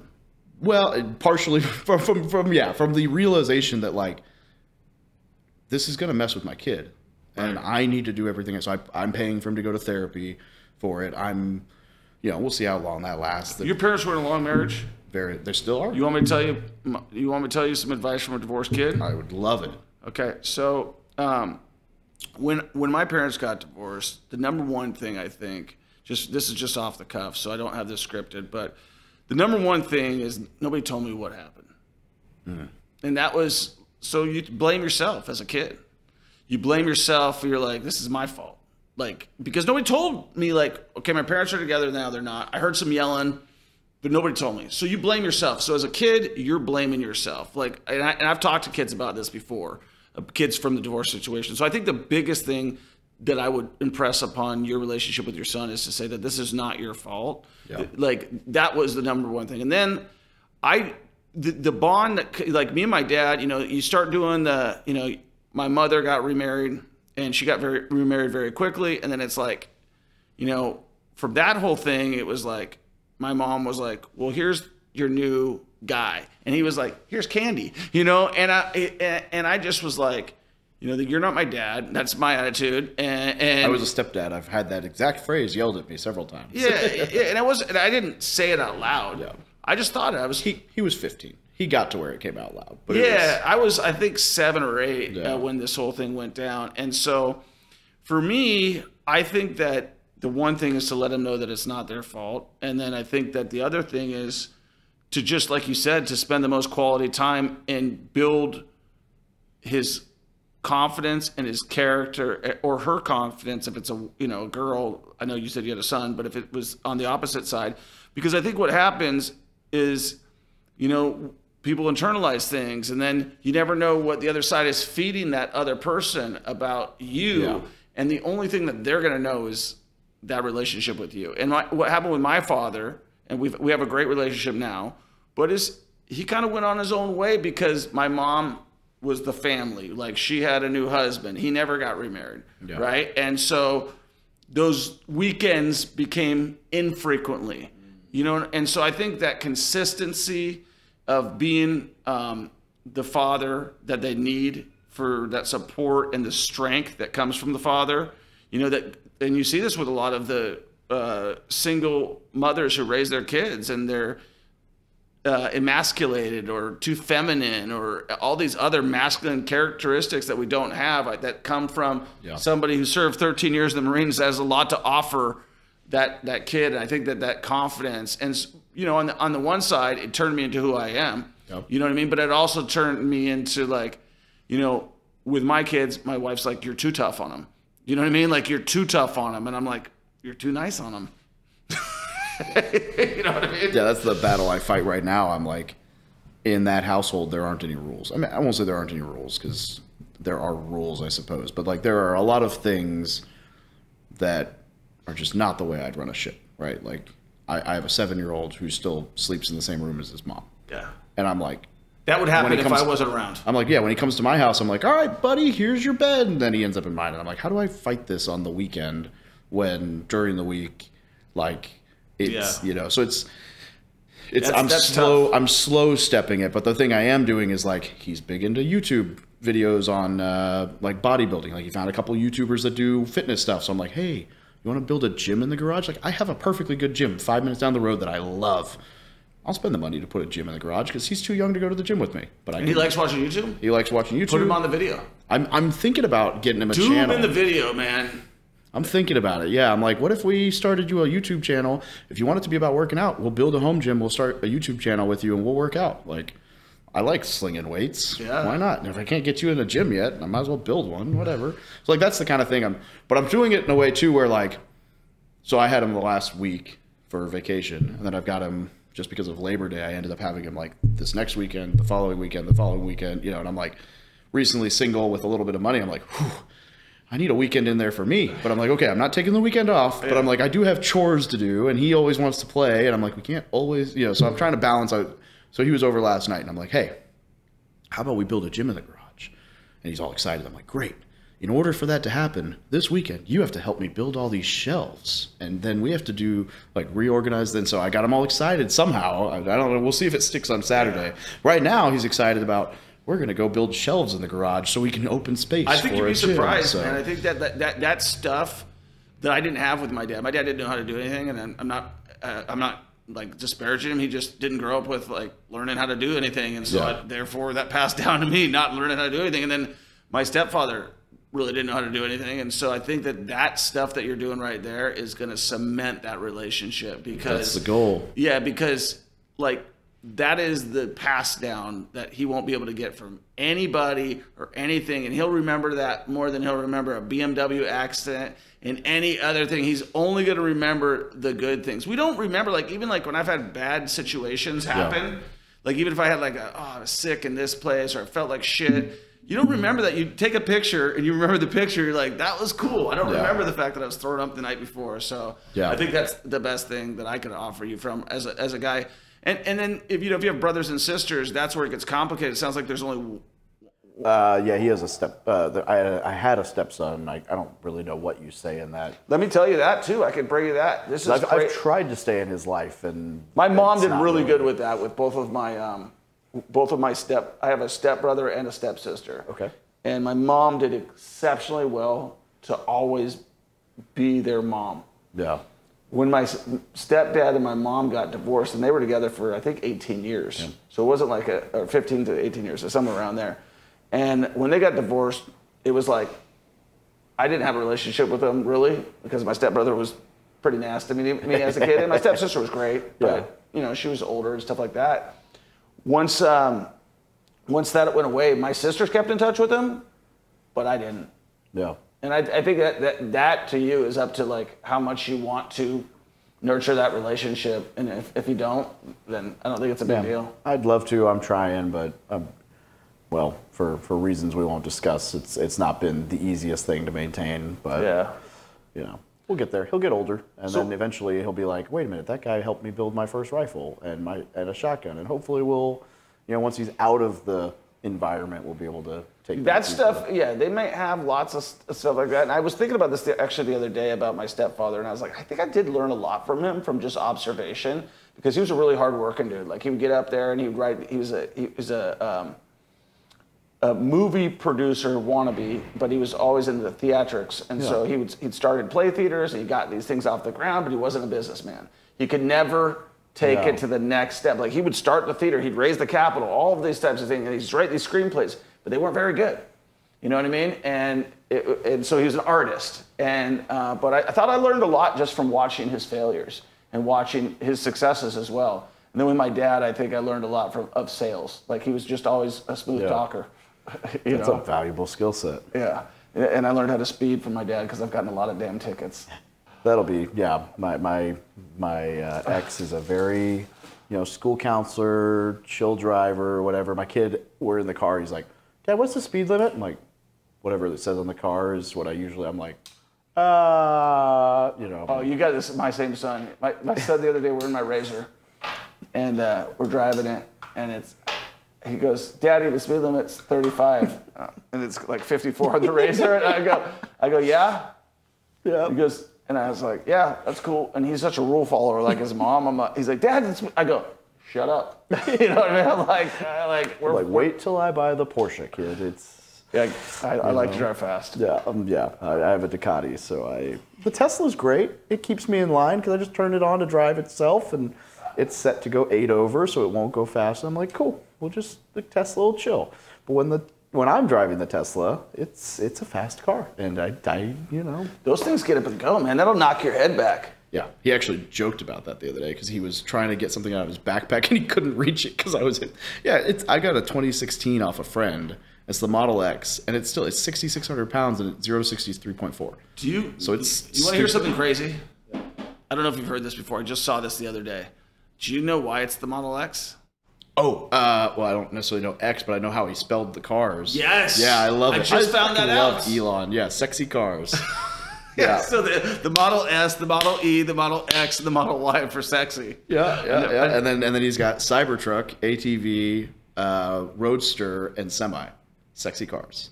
That's I freaking love Elon. Yeah, he's in my opinion, he's the best. He's the greatest American out there right now, and I know he's from South Africa. I saw a meme once that was like something about like, and they say African Americans can't whatever, and it was a picture of him, and I'm like, he is from South Africa. Like, yeah, he's about as African American as it gets. He is about. I mean, if you're gonna say like black is a color, a skin color, no, he's not black. He's African American, as African American as it gets. Yeah. So just kind of wrap some things up. So for people who are listening to right now, and maybe they're listening, they're in the military, maybe they're not. Let's talk about why someone should get started in real estate today, or get started with their financial freedom today. Well, for one, because compounding interest, right? The eighth wonder of the world. Like, the earlier you start, the better you do. That's it. Like, investing, the earlier you start and the more consistent you are, the easier it is to win. Because every dollar you invest at 18 is worth double what the dollar you invest at 28 is, or depending on your compounding rate. Right. But every dollar you invest early, whether invested right or not, will still be worth more than, over time. If someone's wanting to start, you mentioned that it wasn't called house hacking when you first started doing it, but that is my favorite strategy. Like, go find especially if you're military, go use the VA loan, buy a fourplex, live in one unit, rent the other three. You've just eliminated your largest living expense. Right. And the trick now is to then invest it rather than spend it on booze or chicks or whatever you want to spend it on. Yeah. Just invest it, and you will achieve financial freedom just off that one move pretty quickly, especially if you're in an expensive market. I got a buddy I helped buy a $1.2 million fourplex in San Diego. He lives in it for free. He pockets his housing allowance. And I'm like, hey, you know what? All you have to do to be a millionaire is not lose that house. Done. And he's like, oh, yeah, I didn't think about it. Yeah, you made it. Like, congrats. Yeah, like, I mean, it's very simple. Most people's largest investment when they die is their house, if they just got a few more of them. Yeah, it's not hard once you get the one, especially if you're living for free in it or close to. Then you're like, well, I was spending $2,000 on rent. Instead of, hookers and blow, maybe I'll buy another house with it, and ta-da! Like, it's great. We joke about it, but I joke about it all the time because I'm like, dude, I was a Marine. I literally got hit around in the head a few times. I got blown out. This is probably my funniest story as of late. There's the new Bad Boys 2 or whatever. Yeah, I fell asleep on it. So that's almost as good as mine. I'm sitting on the couch with this girl I've been seeing 2 nights ago, and I'm like, that looks like a good movie. We should go watch it. And she's like, stares at me. And I'm like, I don't know. I don't really remember the first one, but, I'd be willing to see that. And she's like, you're messing with me, right? I'm like, what are you talking about? She's like, we saw that in theaters 2 weeks ago together. And I'm like, I don't remember any part of it. She talked through the story. It wasn't until she got to the end that I'm like, oh, yeah, we did see that. And I'm like, if I can invest in real estate, you can't too. Right. That's exactly it. Like, I got a 1.8 GPA. Going to school. It's not that difficult. You just have to, you mentioned it earlier, be consistent, and then you have to solve the problems that you encounter, which is like life. Yeah. Would you rather have a problem to solve because someone put it on you, or have a problem to solve because you're trying to take it to the next level? Yeah. So a couple military hacks. I know I saw them on your videos on YouTube. There's some things that people can do with the VA program that are going to help them get their first house and can you talk through some of those things? I mean, the easiest is, the fourplex of the VA loan. Like, the VA loan is single-handedly the best mortgage product in the world, I think. Yeah, I agree. We mentioned a couple reasons at the beginning, but one of my favorites is actually going to start coming into fruition here in about a year and a half again. It was huge in 21 and 22. It's the ERL, which is the interest rate reduction refinance loan. So this is something no other loan product does, and it's amazing. Let's say I buy a fourplex today, and everybody's like, what if rates go up? Okay, well, you lock the rate. What if rates go down? You're stuck. No, not with the VA loan. The ERL says, as long as I've made, lived in it for 210 days or made 6 payments, I can refinance. And it's not a cash pull. It's whatever. It just resets amortization and drops the rate. So if I lock in a 7% today, and 2 years from now it drops to 5%. I can trigger an IRRRL. I pay a 0.05% fee, and the rule on the IRRRL is you have to recoup the cost of the refinance in 36 months or less. It has to be at least a 0.5% lower interest rate. Okay. And that's it. Here's where the IRRRL gets crazy. So let's say it drops from 7 to 5%, and I'm like, damn, I want to take advantage of that. Well, I can just say, hey, do the IRRRL, and it's like, done. Cool. It's so good. There's no credit check. There's no income verification, and you don't have to occupy the house anymore. So I could have bought that fourplex, had a divorce, destroy my financials, and moved across the country and been like, hey, I want to do the IRRRL, drop my rate. And they're like, okay, cool, thanks. Yeah. Like, they don't check your credit. I don't have to have a job anymore. I could be homeless in another country. Like, reduce the interest rate on that, because all they do is they go, well, he made the last 6 months payments. If we make it lower, surely he'll be able to keep making them. Boop. And so, like, there's no other product where you can refi without having a job anymore or credit. I haven't heard of their. Yeah, it's amazing. So that's probably. And I've sold 4,000 plus properties, so I haven't heard of that. It's amazing. Yeah, in 21, 22, that's we were just helping for people VA. crush it. Yeah, just for VA. Okay, that's why I haven't heard of it. It's phenomenal product. Some of the other stuff. I mean, you've got the refinance or the renovation loan where you can do 0 down. You can buy a fixer upper and turn it into a nice place and move in. There's a one-time close, which is basically a build. Like, I can buy a vacant lot and build on it 0 down in one purchase. There's so many the cool things with the VA loan that people don't think about is, like, you don't pay PMI, so you save on the mortgage. You have a lower interest rate. I did not know about the PMI too. Yep. That's important. Let's break down what PMI is for people who are like complete neophytes. Private mortgage insurance, and the number on it is generally about $100 a month on every $100,000 you borrow is what you'll pay for PMI. Right. So if you borrow $100,000, you're gonna pay an extra $100 a month just for the insurance until you have 20% equity in that home and ask them to remove it. Yeah, it's not a guarantee. Yeah, you have to ask. And with the VA loan, you have a funding fee, which is just rolled into the loan, and that's like the cost of the loan. But that's 2.15% on your first purchase. It comes out at 7% interest. It comes out to about $14.30 for every $100,000 you borrow. But you don't have PMI. You don't have MIP. And then there's no, we have lower credit requirements. There's no debt to income requirement. So as long as the bank will give you the money, you can, so like the conventional loan, I think 49% is the highest you can go on a debt to income ratio. And I think FHA is now 54%. Yeah, it teeters between 52 and 57%. We closed a duplex on Santa Monica area in California at 1.78%, or sorry, it was a 1.93 purchase, 78% back end debt to income on the purchase. And the guy bought it 0 down. Now, that was kind of a weird situation where, like, what the hell are you doing out in California? I was stationed out there at the time. Okay. So I was just helping a buddy. I was like, hey, go talk to this guy, and then I got involved because Cross Country Mortgage was the one who did it. I was just going to ask you, and not to cut you off, but to follow up on that is, after you get done telling about Cross Country Mortgage, I'd love to know what your best recommendation is for a VA. And I know because USAA really dominates the spots. So Cross Country was the one running this, and their CEO actually basically, my friend was doing the loan. Basically, my friend was like, hey, I believe in this loan so much that if he defaults in the first 6 months, I'll give you $100,000 and all my commission back. The CEO was like, okay, signed off on it. And then the property's worth $700,000 more than it was 4 years ago. And the guy cash flows to live on the beach. And it's amazing.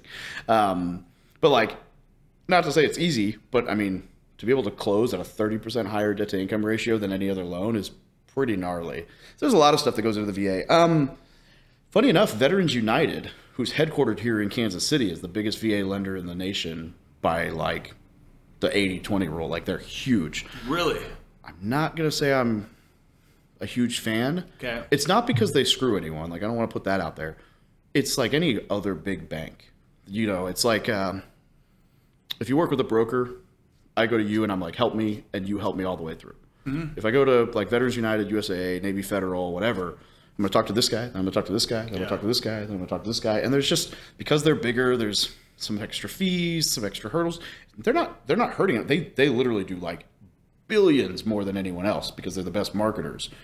More than USAA? Yeah. That's cool. It's like, it's not even close. They're like, but the reason nobody really, like, if you're not in the scene, you probably don't know too much about them, is because all their advertising, they basically mirrored va.gov's website. So like sometimes even me, I'll be on Google, I'll search for something, I'll click, and I'm like, shh, that's their website. I want to go to the like the actual VA. Branding, like, it's so close. Just look like the military. It's like similar colors and yeah. And then they bring in like they brought in a recent sergeant major of the Marine Corps to be like one of their faces for marketing. Like they're smart. They are wizards in marketing. Personally, you know, I've got like a whole list of agents. You know, if anyone wants, like, happy to make introductions for you. But the people I like to go through, I've got a couple cross-country people in San Diego that I really trust. But most of my network is just brokers. And they all work. There's an organization called Vetted VA. Okay. It's run by a friend of mine. He's a Marine Corps counter-intel vet. And it is a training program for brokers to learn about the VA loan. And he made it intentionally hard enough that no one's passed on the first time through. Mm-hmm. And so it's like any lender can do a VA loan, but unless you've really read the guidelines, you're not the guy that somebody should go to. Because it's like, just because I can do it doesn't mean I've ever done it before. Totally. Whereas these guys have read the guidelines and like memorized them. Yeah, they can tell you if this goes left, go right. If they can do this, the other guy's like, I'm stuck. I don't know what I'm doing. Well, and because they're brokers, like the VA loan is so much more flexible than most products, but banks put guidelines on it. Brokers can play within the, you know, they can be like, well, we don't care about your credit. I've seen as low as a 520 get approved for a house. Like, it's nuts. But you've got to have a broker that's willing to play ball for that. A normal bank is going to cut you at, you know, 600, 620, 580, somewhere in there. Yeah. So it's, yeah, that's kind of my hack is like, go with a broker who's been trained and verified by Vetted VA. I just vouch for that program because like 10 of my moderators in my Facebook group are Vetted VA lenders. And they don't get paid by me for that. They just volunteered. They were like, hey, I'll take Monday, I'll take Tuesday, I'll take Wednesday. And they just pop in and they just validate things. And when people ask questions, they give the real answer. And they're so smart. So you got a big community. The Facebook group should probably break 70,000 people this weekend. 70,000. Yeah, we're at 69. Sorry, I can't. Yeah, I can't resist. That won't last long. I got to use it while I can. Yeah. So you're at 69 right now, and it's going to 70,000. And how long have you had it? I started it in February of 18, but it probably didn't start to gain traction really until like 2020, mid 2020. And you brought in moderators so that you're not a slave to everything. Yeah, I mean, I still answer a lot, but yeah, I've got a lot of help in there. I've probably got 15 different people helping me out. And you also have a coaching program, right? Yeah, I do. Like the War Room. Great name. I'm a fan, and not to be confused with Andrew Tate's, which I've been around longer than. So, yeah, it's a mastermind group. So we have all the educational components, but what we really are is a community that's only open for service members and vets that are serious about financial freedom. That's cool. I think that is cool because a lot of people will be like, I'll take the money. Like, even if you're not a service member, do you know anybody? No, one of my partners, he was a military spouse. His wife was in the Navy. He is the spouse. Yeah. He's a partner of mine on like probably 6 different deals. One of my best friends. He's been trying to get in that group for like 3 years. And I've polled the audience twice, and everybody in the group's like, nope, we don't want them. We just want people who actually served. And I'm like, okay. Yeah. And so it's funny because I'm like, his COO's in the group, and I'm like, sorry, bud. Like, don't be logging in on his, you know, on Dane's stuff. That's cool. That is really hard to do. Especially when people want to throw money at you. So where do you see this thing going next? Because especially like with that type of a group and syndications and all the, I mean, I'm sure you're an integrator. You're thinking, if you're thinking first, okay, 2 final follow-up questions for you. Okay. First one is going to be that, like, where do you think you're going? And the next one is you're a single guy, you got some money. Where do you think you're going? All right. I want to help 10,000 vets achieve financial freedom in the next decade. And we're probably about, 1% of the way there. But around 100 of the 370 in my group have achieved. We just count financial freedom. We took the national average salary, which is $60K. We're like, if you make that recurring without having to work, you're good. Like, I acknowledge that you could make $5,000 and then spend $20,000 a month, but realistically, if you can replace the median salary, we'll just call that a day. Because otherwise, everyone's going to be like, well, I haven't made it yet. Yeah. You have a freaking jet. Yeah, but I still work. Yeah. You have a jet. Like, you're okay, dude. Like, so we set a rule. About 100 of the 300 and so people in my group have already reached that. There's some killers in there. I'm not the biggest fish in the group.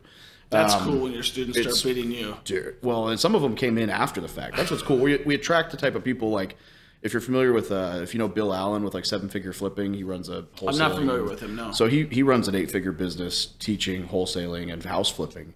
And he's a good friend. And he was a Navy vet. And one day he called me, he's like, would it be encroaching if I joined your group? I'm like, I don't care, man. We'd love to have you. You add to the group. And once a month he runs a call on scaling your team. And he runs like a tech startup, 2 coaching programs. He's on like Russell Brunson's like 100K a year coaching program. Like he's a stud. So you're into all that stuff as well. I'm not in Russell's stuff, but I'm like, hey, look, if you're, you're an integrator, so you got to be looking at the funnels. I use Go High Level. I actually don't. I love Go High Level. Yeah, I don't use ClickFunnels at all. I use ClickFunnels. I went 100% into Go High Level. Amazing. I think it's the best software out there. Yeah. I mean, it's got room to grow, but it's the only place where I can basically. It costs what? The enterprise is like $497 a month. And you can resell it, white label it. Even without doing that, it has replaced probably $3,000 a month worth of stuff I was doing. Yeah, because with ClickFunnels, you got to have this, you got to have that, you got to have the other thing. And I replaced Asana. I mean, it's nuts. Yeah. I'm like, I don't need that anymore. I don't need that anymore. I don't need that anymore. This is amazing. It's all in one spot. Yeah, and you could do a lot more than what you could, like just all the stuff it replaces, and then all the things it does on top of it. Yeah. Like right now, what we're trying to do, because we do a lot of the coaching programs, we're trying to get it to where basically our text confirmations come with a pre-MMS text message that's AI'd to me saying, hey, Dave, can't wait to see you on the coaching call so that you show up, because a lot of these people don't show up. That's so true. And so we're working on that, and there's just so many cool things out there right now. I love that. Yeah, it's a great platform. So I guess the way longer answer short is we still have all the coaching and educational perspective, but we wanted to focus more on the community. So it's more of a mastermind of other people doing the same thing that'll help hold you. Like we have accountability groups, group calls, guest speakers, all of that. And it's more focused on like building a really cool community of service members and vets that are going to be willing to stop and help you get where you want to go. Right. And then like we have all the, we've got master classes on capital raising and VA loans and syndications and wholesaling and whatever. But like that stuff's all great. And that'll get you from here to here. But the reason that I've got people who make 8 figures staying in the group is because it's a community where you can be vulnerable about stuff like that. Yeah. Amongst vets that all understand, right? Speak the same language. It's cool. Yeah, that is awesome. It's super cool. I'm glad you created it because I think people need that. There's some people that will say like they kind of lean into their past. I have a friend of mine who's a Marine out in Las Vegas, and he focused extremely on selling to veterans. Like that was his deal, and because he wanted to help people. And I think that's so cool that you're able to do that, because I think a lot of times when you're in the military, it's such a rite of passage for like your life. Your life is not a long thing. It could be, we could live to over not that long, and then we could live to, 100 or so. But, that journey and all the things that you learn about becoming a man through that process, seeing what you're made of, because they're breaking you down, they're building you back up. And I didn't get to experience that, unfortunately. And it's one of my bigger regrets, to be honest with you, that I didn't go through it. And so I appreciate, number one, your service. Number two, you coming out here today. Final question. You are now single. You got some money. I'm sure you didn't want to get divorced. And so you've seen a lot of countries, but what's on the agenda for you to enjoy your life and enjoy your financial freedom? It's funny. I've been kind of wrestling with that because I'm essentially handcuffed to Springfield. I don't hate Springfield. I actually like Springfield a lot. It's just for the dating scene, it's slower than most places. It's the place people go to when they're ready to settle down. Now that's slowly turning, but if I could just like wave a wand, I'd be in Austin or Scottsdale, or I've got 2 of my best friends live in Medellin, Colombia, South America. There's a lot of really cool places that I've traveled to, I've been to, that I would move. But if I want to be in my son's life, home base is always going to be Springfield. So I've been trying to figure out, what if I lived in Fayetteville or Kansas City and I just came in on the weekends, or maybe I get a place in Austin and I just fly back and forth every other week. So we're working on that. But really what I'm trying to focus on, I'm trying to focus on building my Springfield network. I started an in-person podcast where I'm interviewing Chamber of Commerce members, local business members. That'll launch next month. And my goal is to just really become the guy who knows everybody in town, because kind of long term, I'm thinking, I made the mistake of doing, have you ever done the architect tour in Chicago? Oh, I love that. On the river? Yeah. Oh, that was my favorite tour I've ever done. I did that, and I was like, you mean there were like 15 dudes who grabbed their balls and said I could touch the sky? I was like, I need to build a tower or something cool. So I've like got it in my mind now. I'm like, I'm going to develop Springfield. I don't know what that looks like. I've never done development, but I know that if I meet all the billionaires, all the business owners, all the chamber guys, all the state rep, whoever in the town, and when the time city comes, council. Yeah, when the time comes, it'll happen. So that's all I'm doing. I'm just trying to meet everybody I can in town, and we'll see where it goes from there. That's what we've done in here. We've brought in a lot of politicians. I've had the city manager in here, people running for, absolutely. And I think it's because, just like I talked about with that case, it's not what you know, it's who you know. Absolutely. If you want to get shit done, people trust you. They know that, hey, Dave's got a good relationship. He finishes what he starts. He doesn't lose people money. He's not a liar.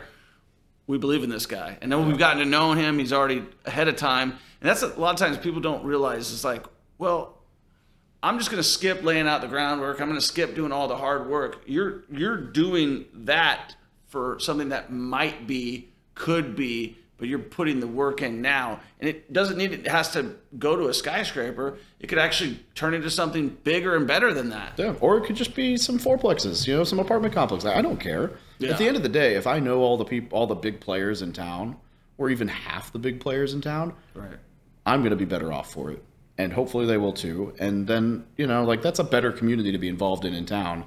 I'd much rather live in a town where it's like, oh yeah, I know who owns that, I know who owns that, I know who owns that. Like we all have a cigar night together, than be all virtual and my local network is weak. Like I need what I realized getting out of the military was like losing that camaraderie is hard. And I don't have that in Springfield right now. I'm not from there. So I'm like, how do I build it? Well, who do I want to know? Cool. I'm going to find a way to network. Yeah, we do. We host a local meetup. We have our meetup tonight here. Me too. I'm literally driving from this straight to. You're a stud. You're a stud. The car is driving me there on auto drive. Whatever. Yeah, and for people who don't know what type, I could just tell you're the type of guy who keeps your commitments, keeps everything going. And man, I really appreciate you coming on and sharing your wisdom. How do people follow your journey? Obviously, they can't join the Facebook group unless they're a vet. So the free Facebook group, they can. Okay. Yeah. But hopefully by then it won't be 69 anymore. It'll be like 70 something. Yeah. Thebestpodcastguest.com. If you go to that link, you can download my book for free, and you can find all my socials. And that's your goal, to get on more podcasts as well? Yeah, I love the podcast game. This is so much more fun there's so many different ways you can market, but like. Now I know someone in Kansas City that I have a few friends with you anyway. But now I'm like, hey, we can grab a drink or smoke a cigar or just pizza, whatever. I'm with you. Anytime somebody says, do you want to come on my podcast? I'm like, yeah, I'm on. Yeah. They're like, well, I'm like, how many followers? I don't care. I'll do it. I agree. So now, like, because I think you like you're practicing how you speak to people. You're practicing how you come across on camera. Meet new people. It's fun, yeah. All of that. And the one of the best benefits is you can pick someone's brain who you're genuinely interested in, right? Yeah. Like, and you can record that conversation and go back to it.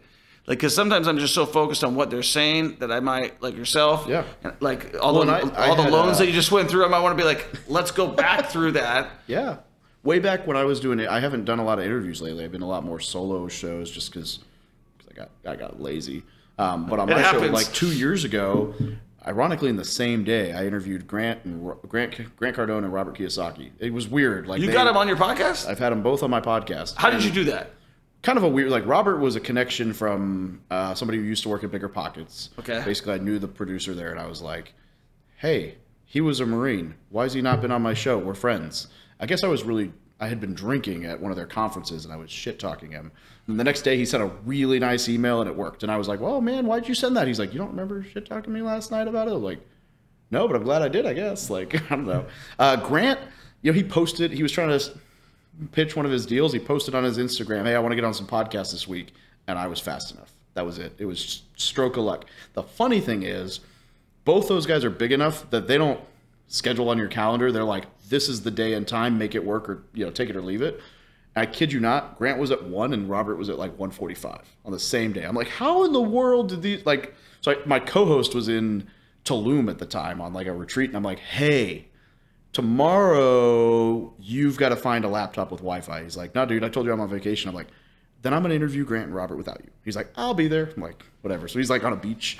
But I never would have gotten to have a 40-minute conversation with Grant for free if it wasn't for the podcast. Yeah. Like, that dude charges an exorbitant amount of money to get close to him. And he came on the show. You can't get Kiyosaki on. He's an old curmudgeon. He's a lot harder now. I've been trying to get him back to come speak to my mastermind group, and they want it like they want the questions ahead of time. They want to record it. I'm like, oh man, like we're not gonna try to get you in gotchas. Like, come on, it's all vets, but he's not doing live. Yeah, well, he's getting up there. Yeah.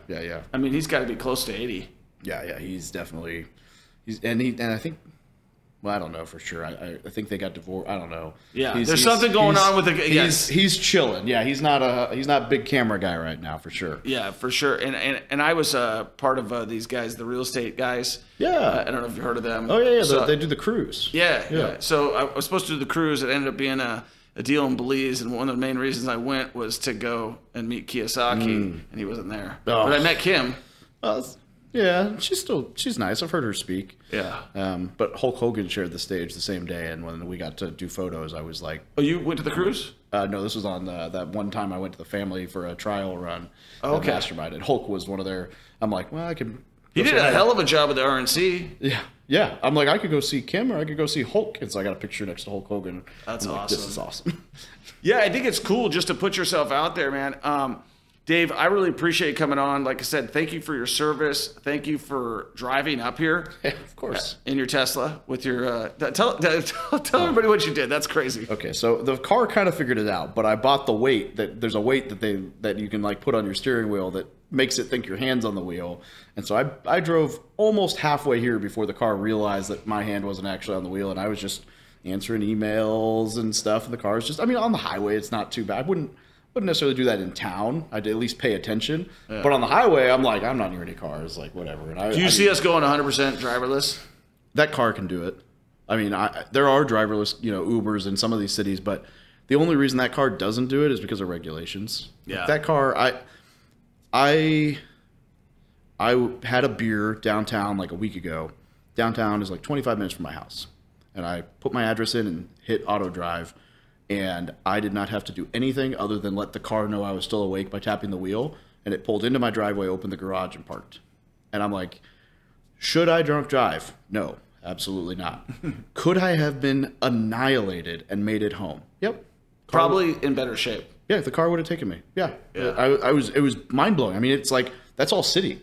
So it was like taking, merging lanes. I mean, and it's crazy because like going down the highway, if a car comes flying up behind you, it'll turn the blinker on, move over, and the screen will say, allowing faster traffic to pass. And as soon as the car passes, it'll turn the blinker on, move back over and say, getting in fast lane to, whatever. And it's like, it tells you what it's doing, and it's right.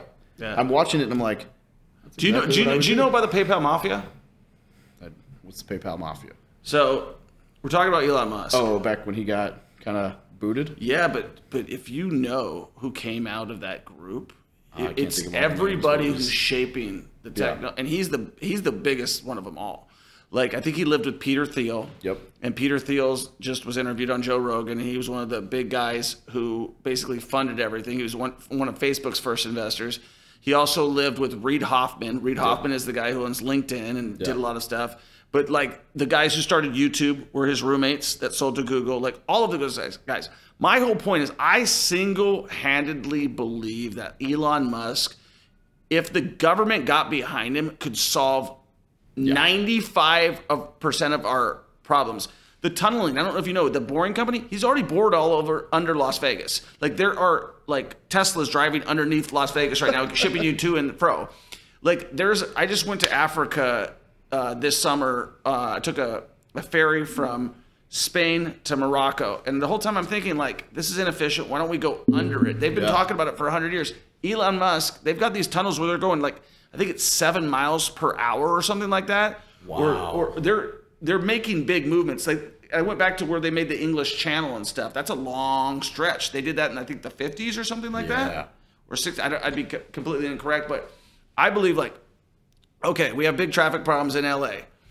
Where do the traffic problems usually come from? From the airport or from these congestion areas. Like, if we build, like, we have Kansas City right here. If we build a tunnel that goes from here or from MCI all the way to downtown, you've got a problem. Then you can just go from there, right? And the tunnels, they don't affect anything. It's like the most strongest form. The other thing Elon just came out with, he came out with OpenAI. I don't know if you know that. Yeah. He started and then he kind of backed off. He started as a non-for-profit. Yeah. And then he got pushed out by his guys, and now he started Grok. Yeah.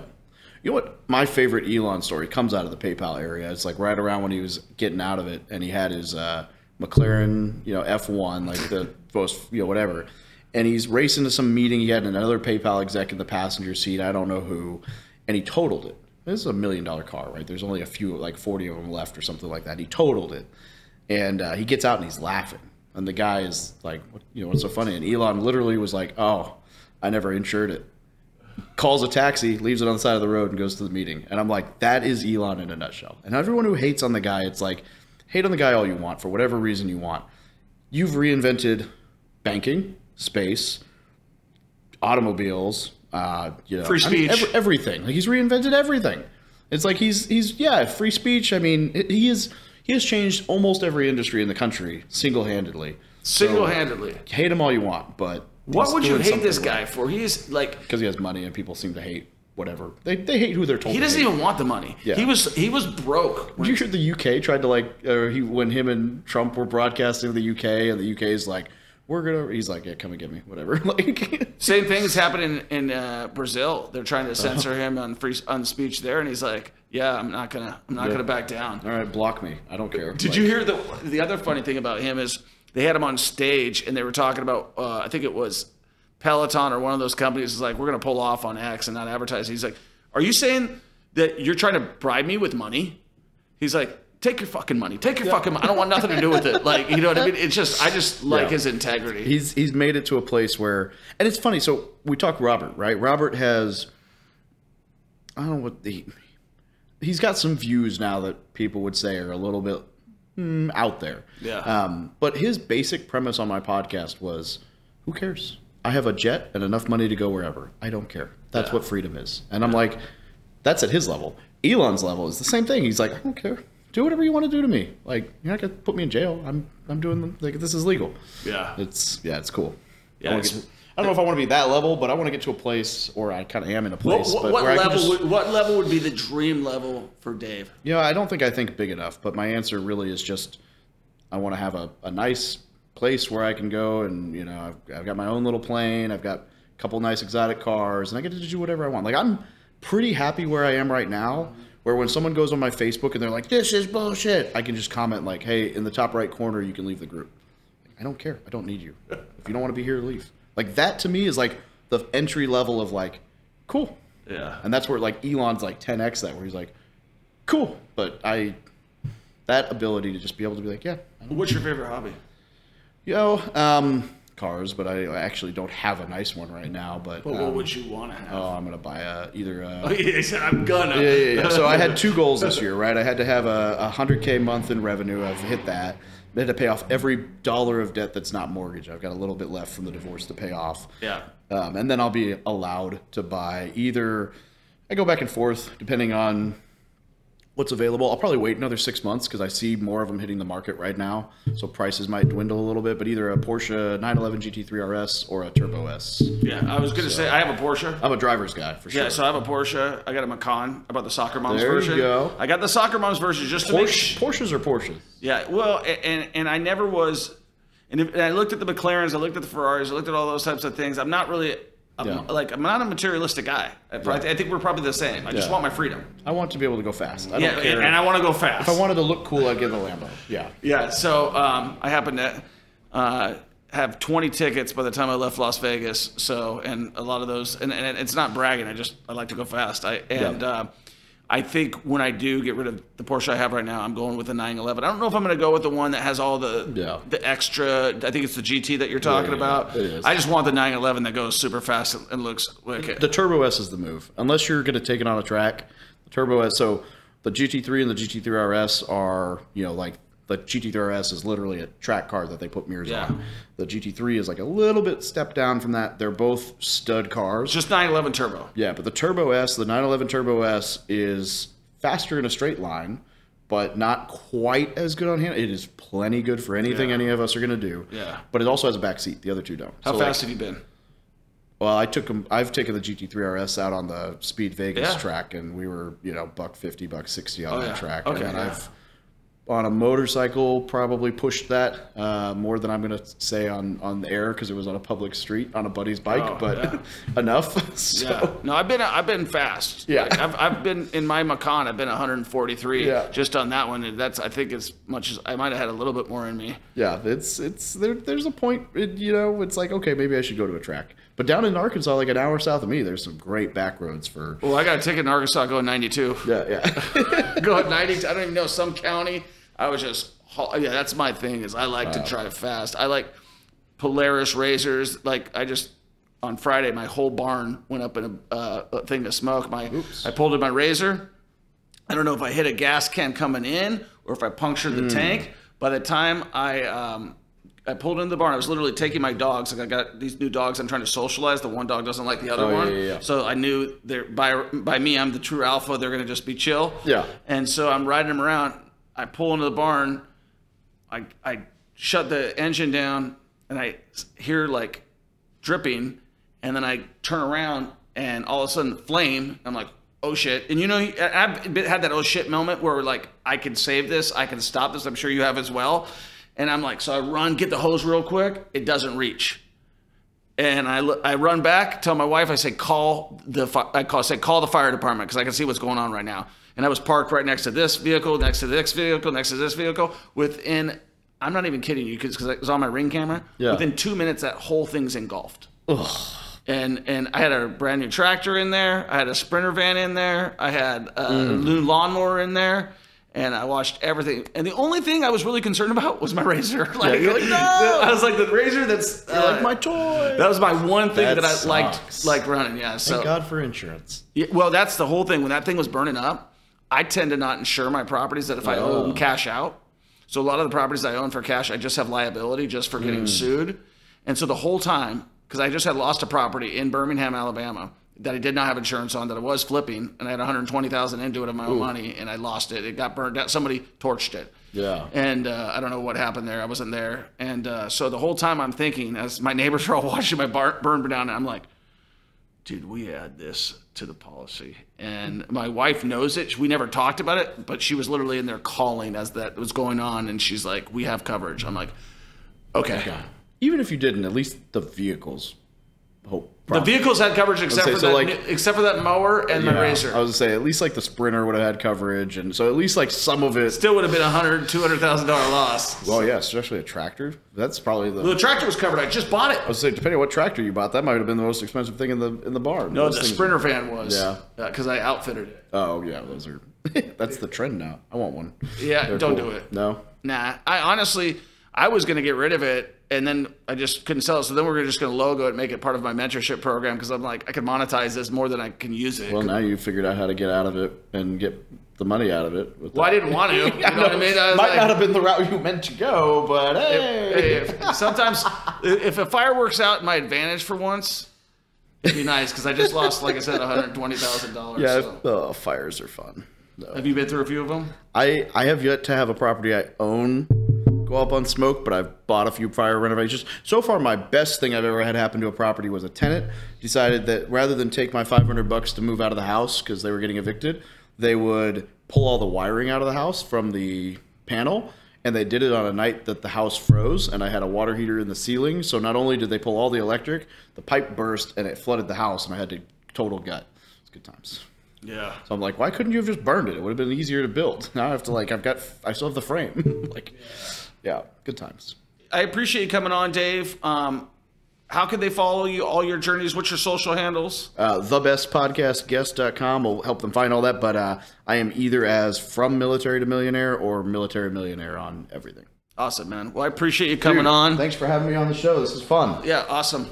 And I hope you guys enjoyed the car things. Yeah. Peace. What's up, everybody? My name is Troy Kearns, and I love the fact that you're listening to this video right now because I've got a great thing to share with you. I've got the best podcast that you're ever going to listen to. You've definitely got to check it out and give me your feedback. All you got to do is comment the word podcast and I'll link you to it right now. So comment the word podcast right down below and I'm going to link you to it. Check out one of our episodes. We're up to 150 episodes, all with entrepreneurs, businessmen, businesswomen, digital marketers, and politicians.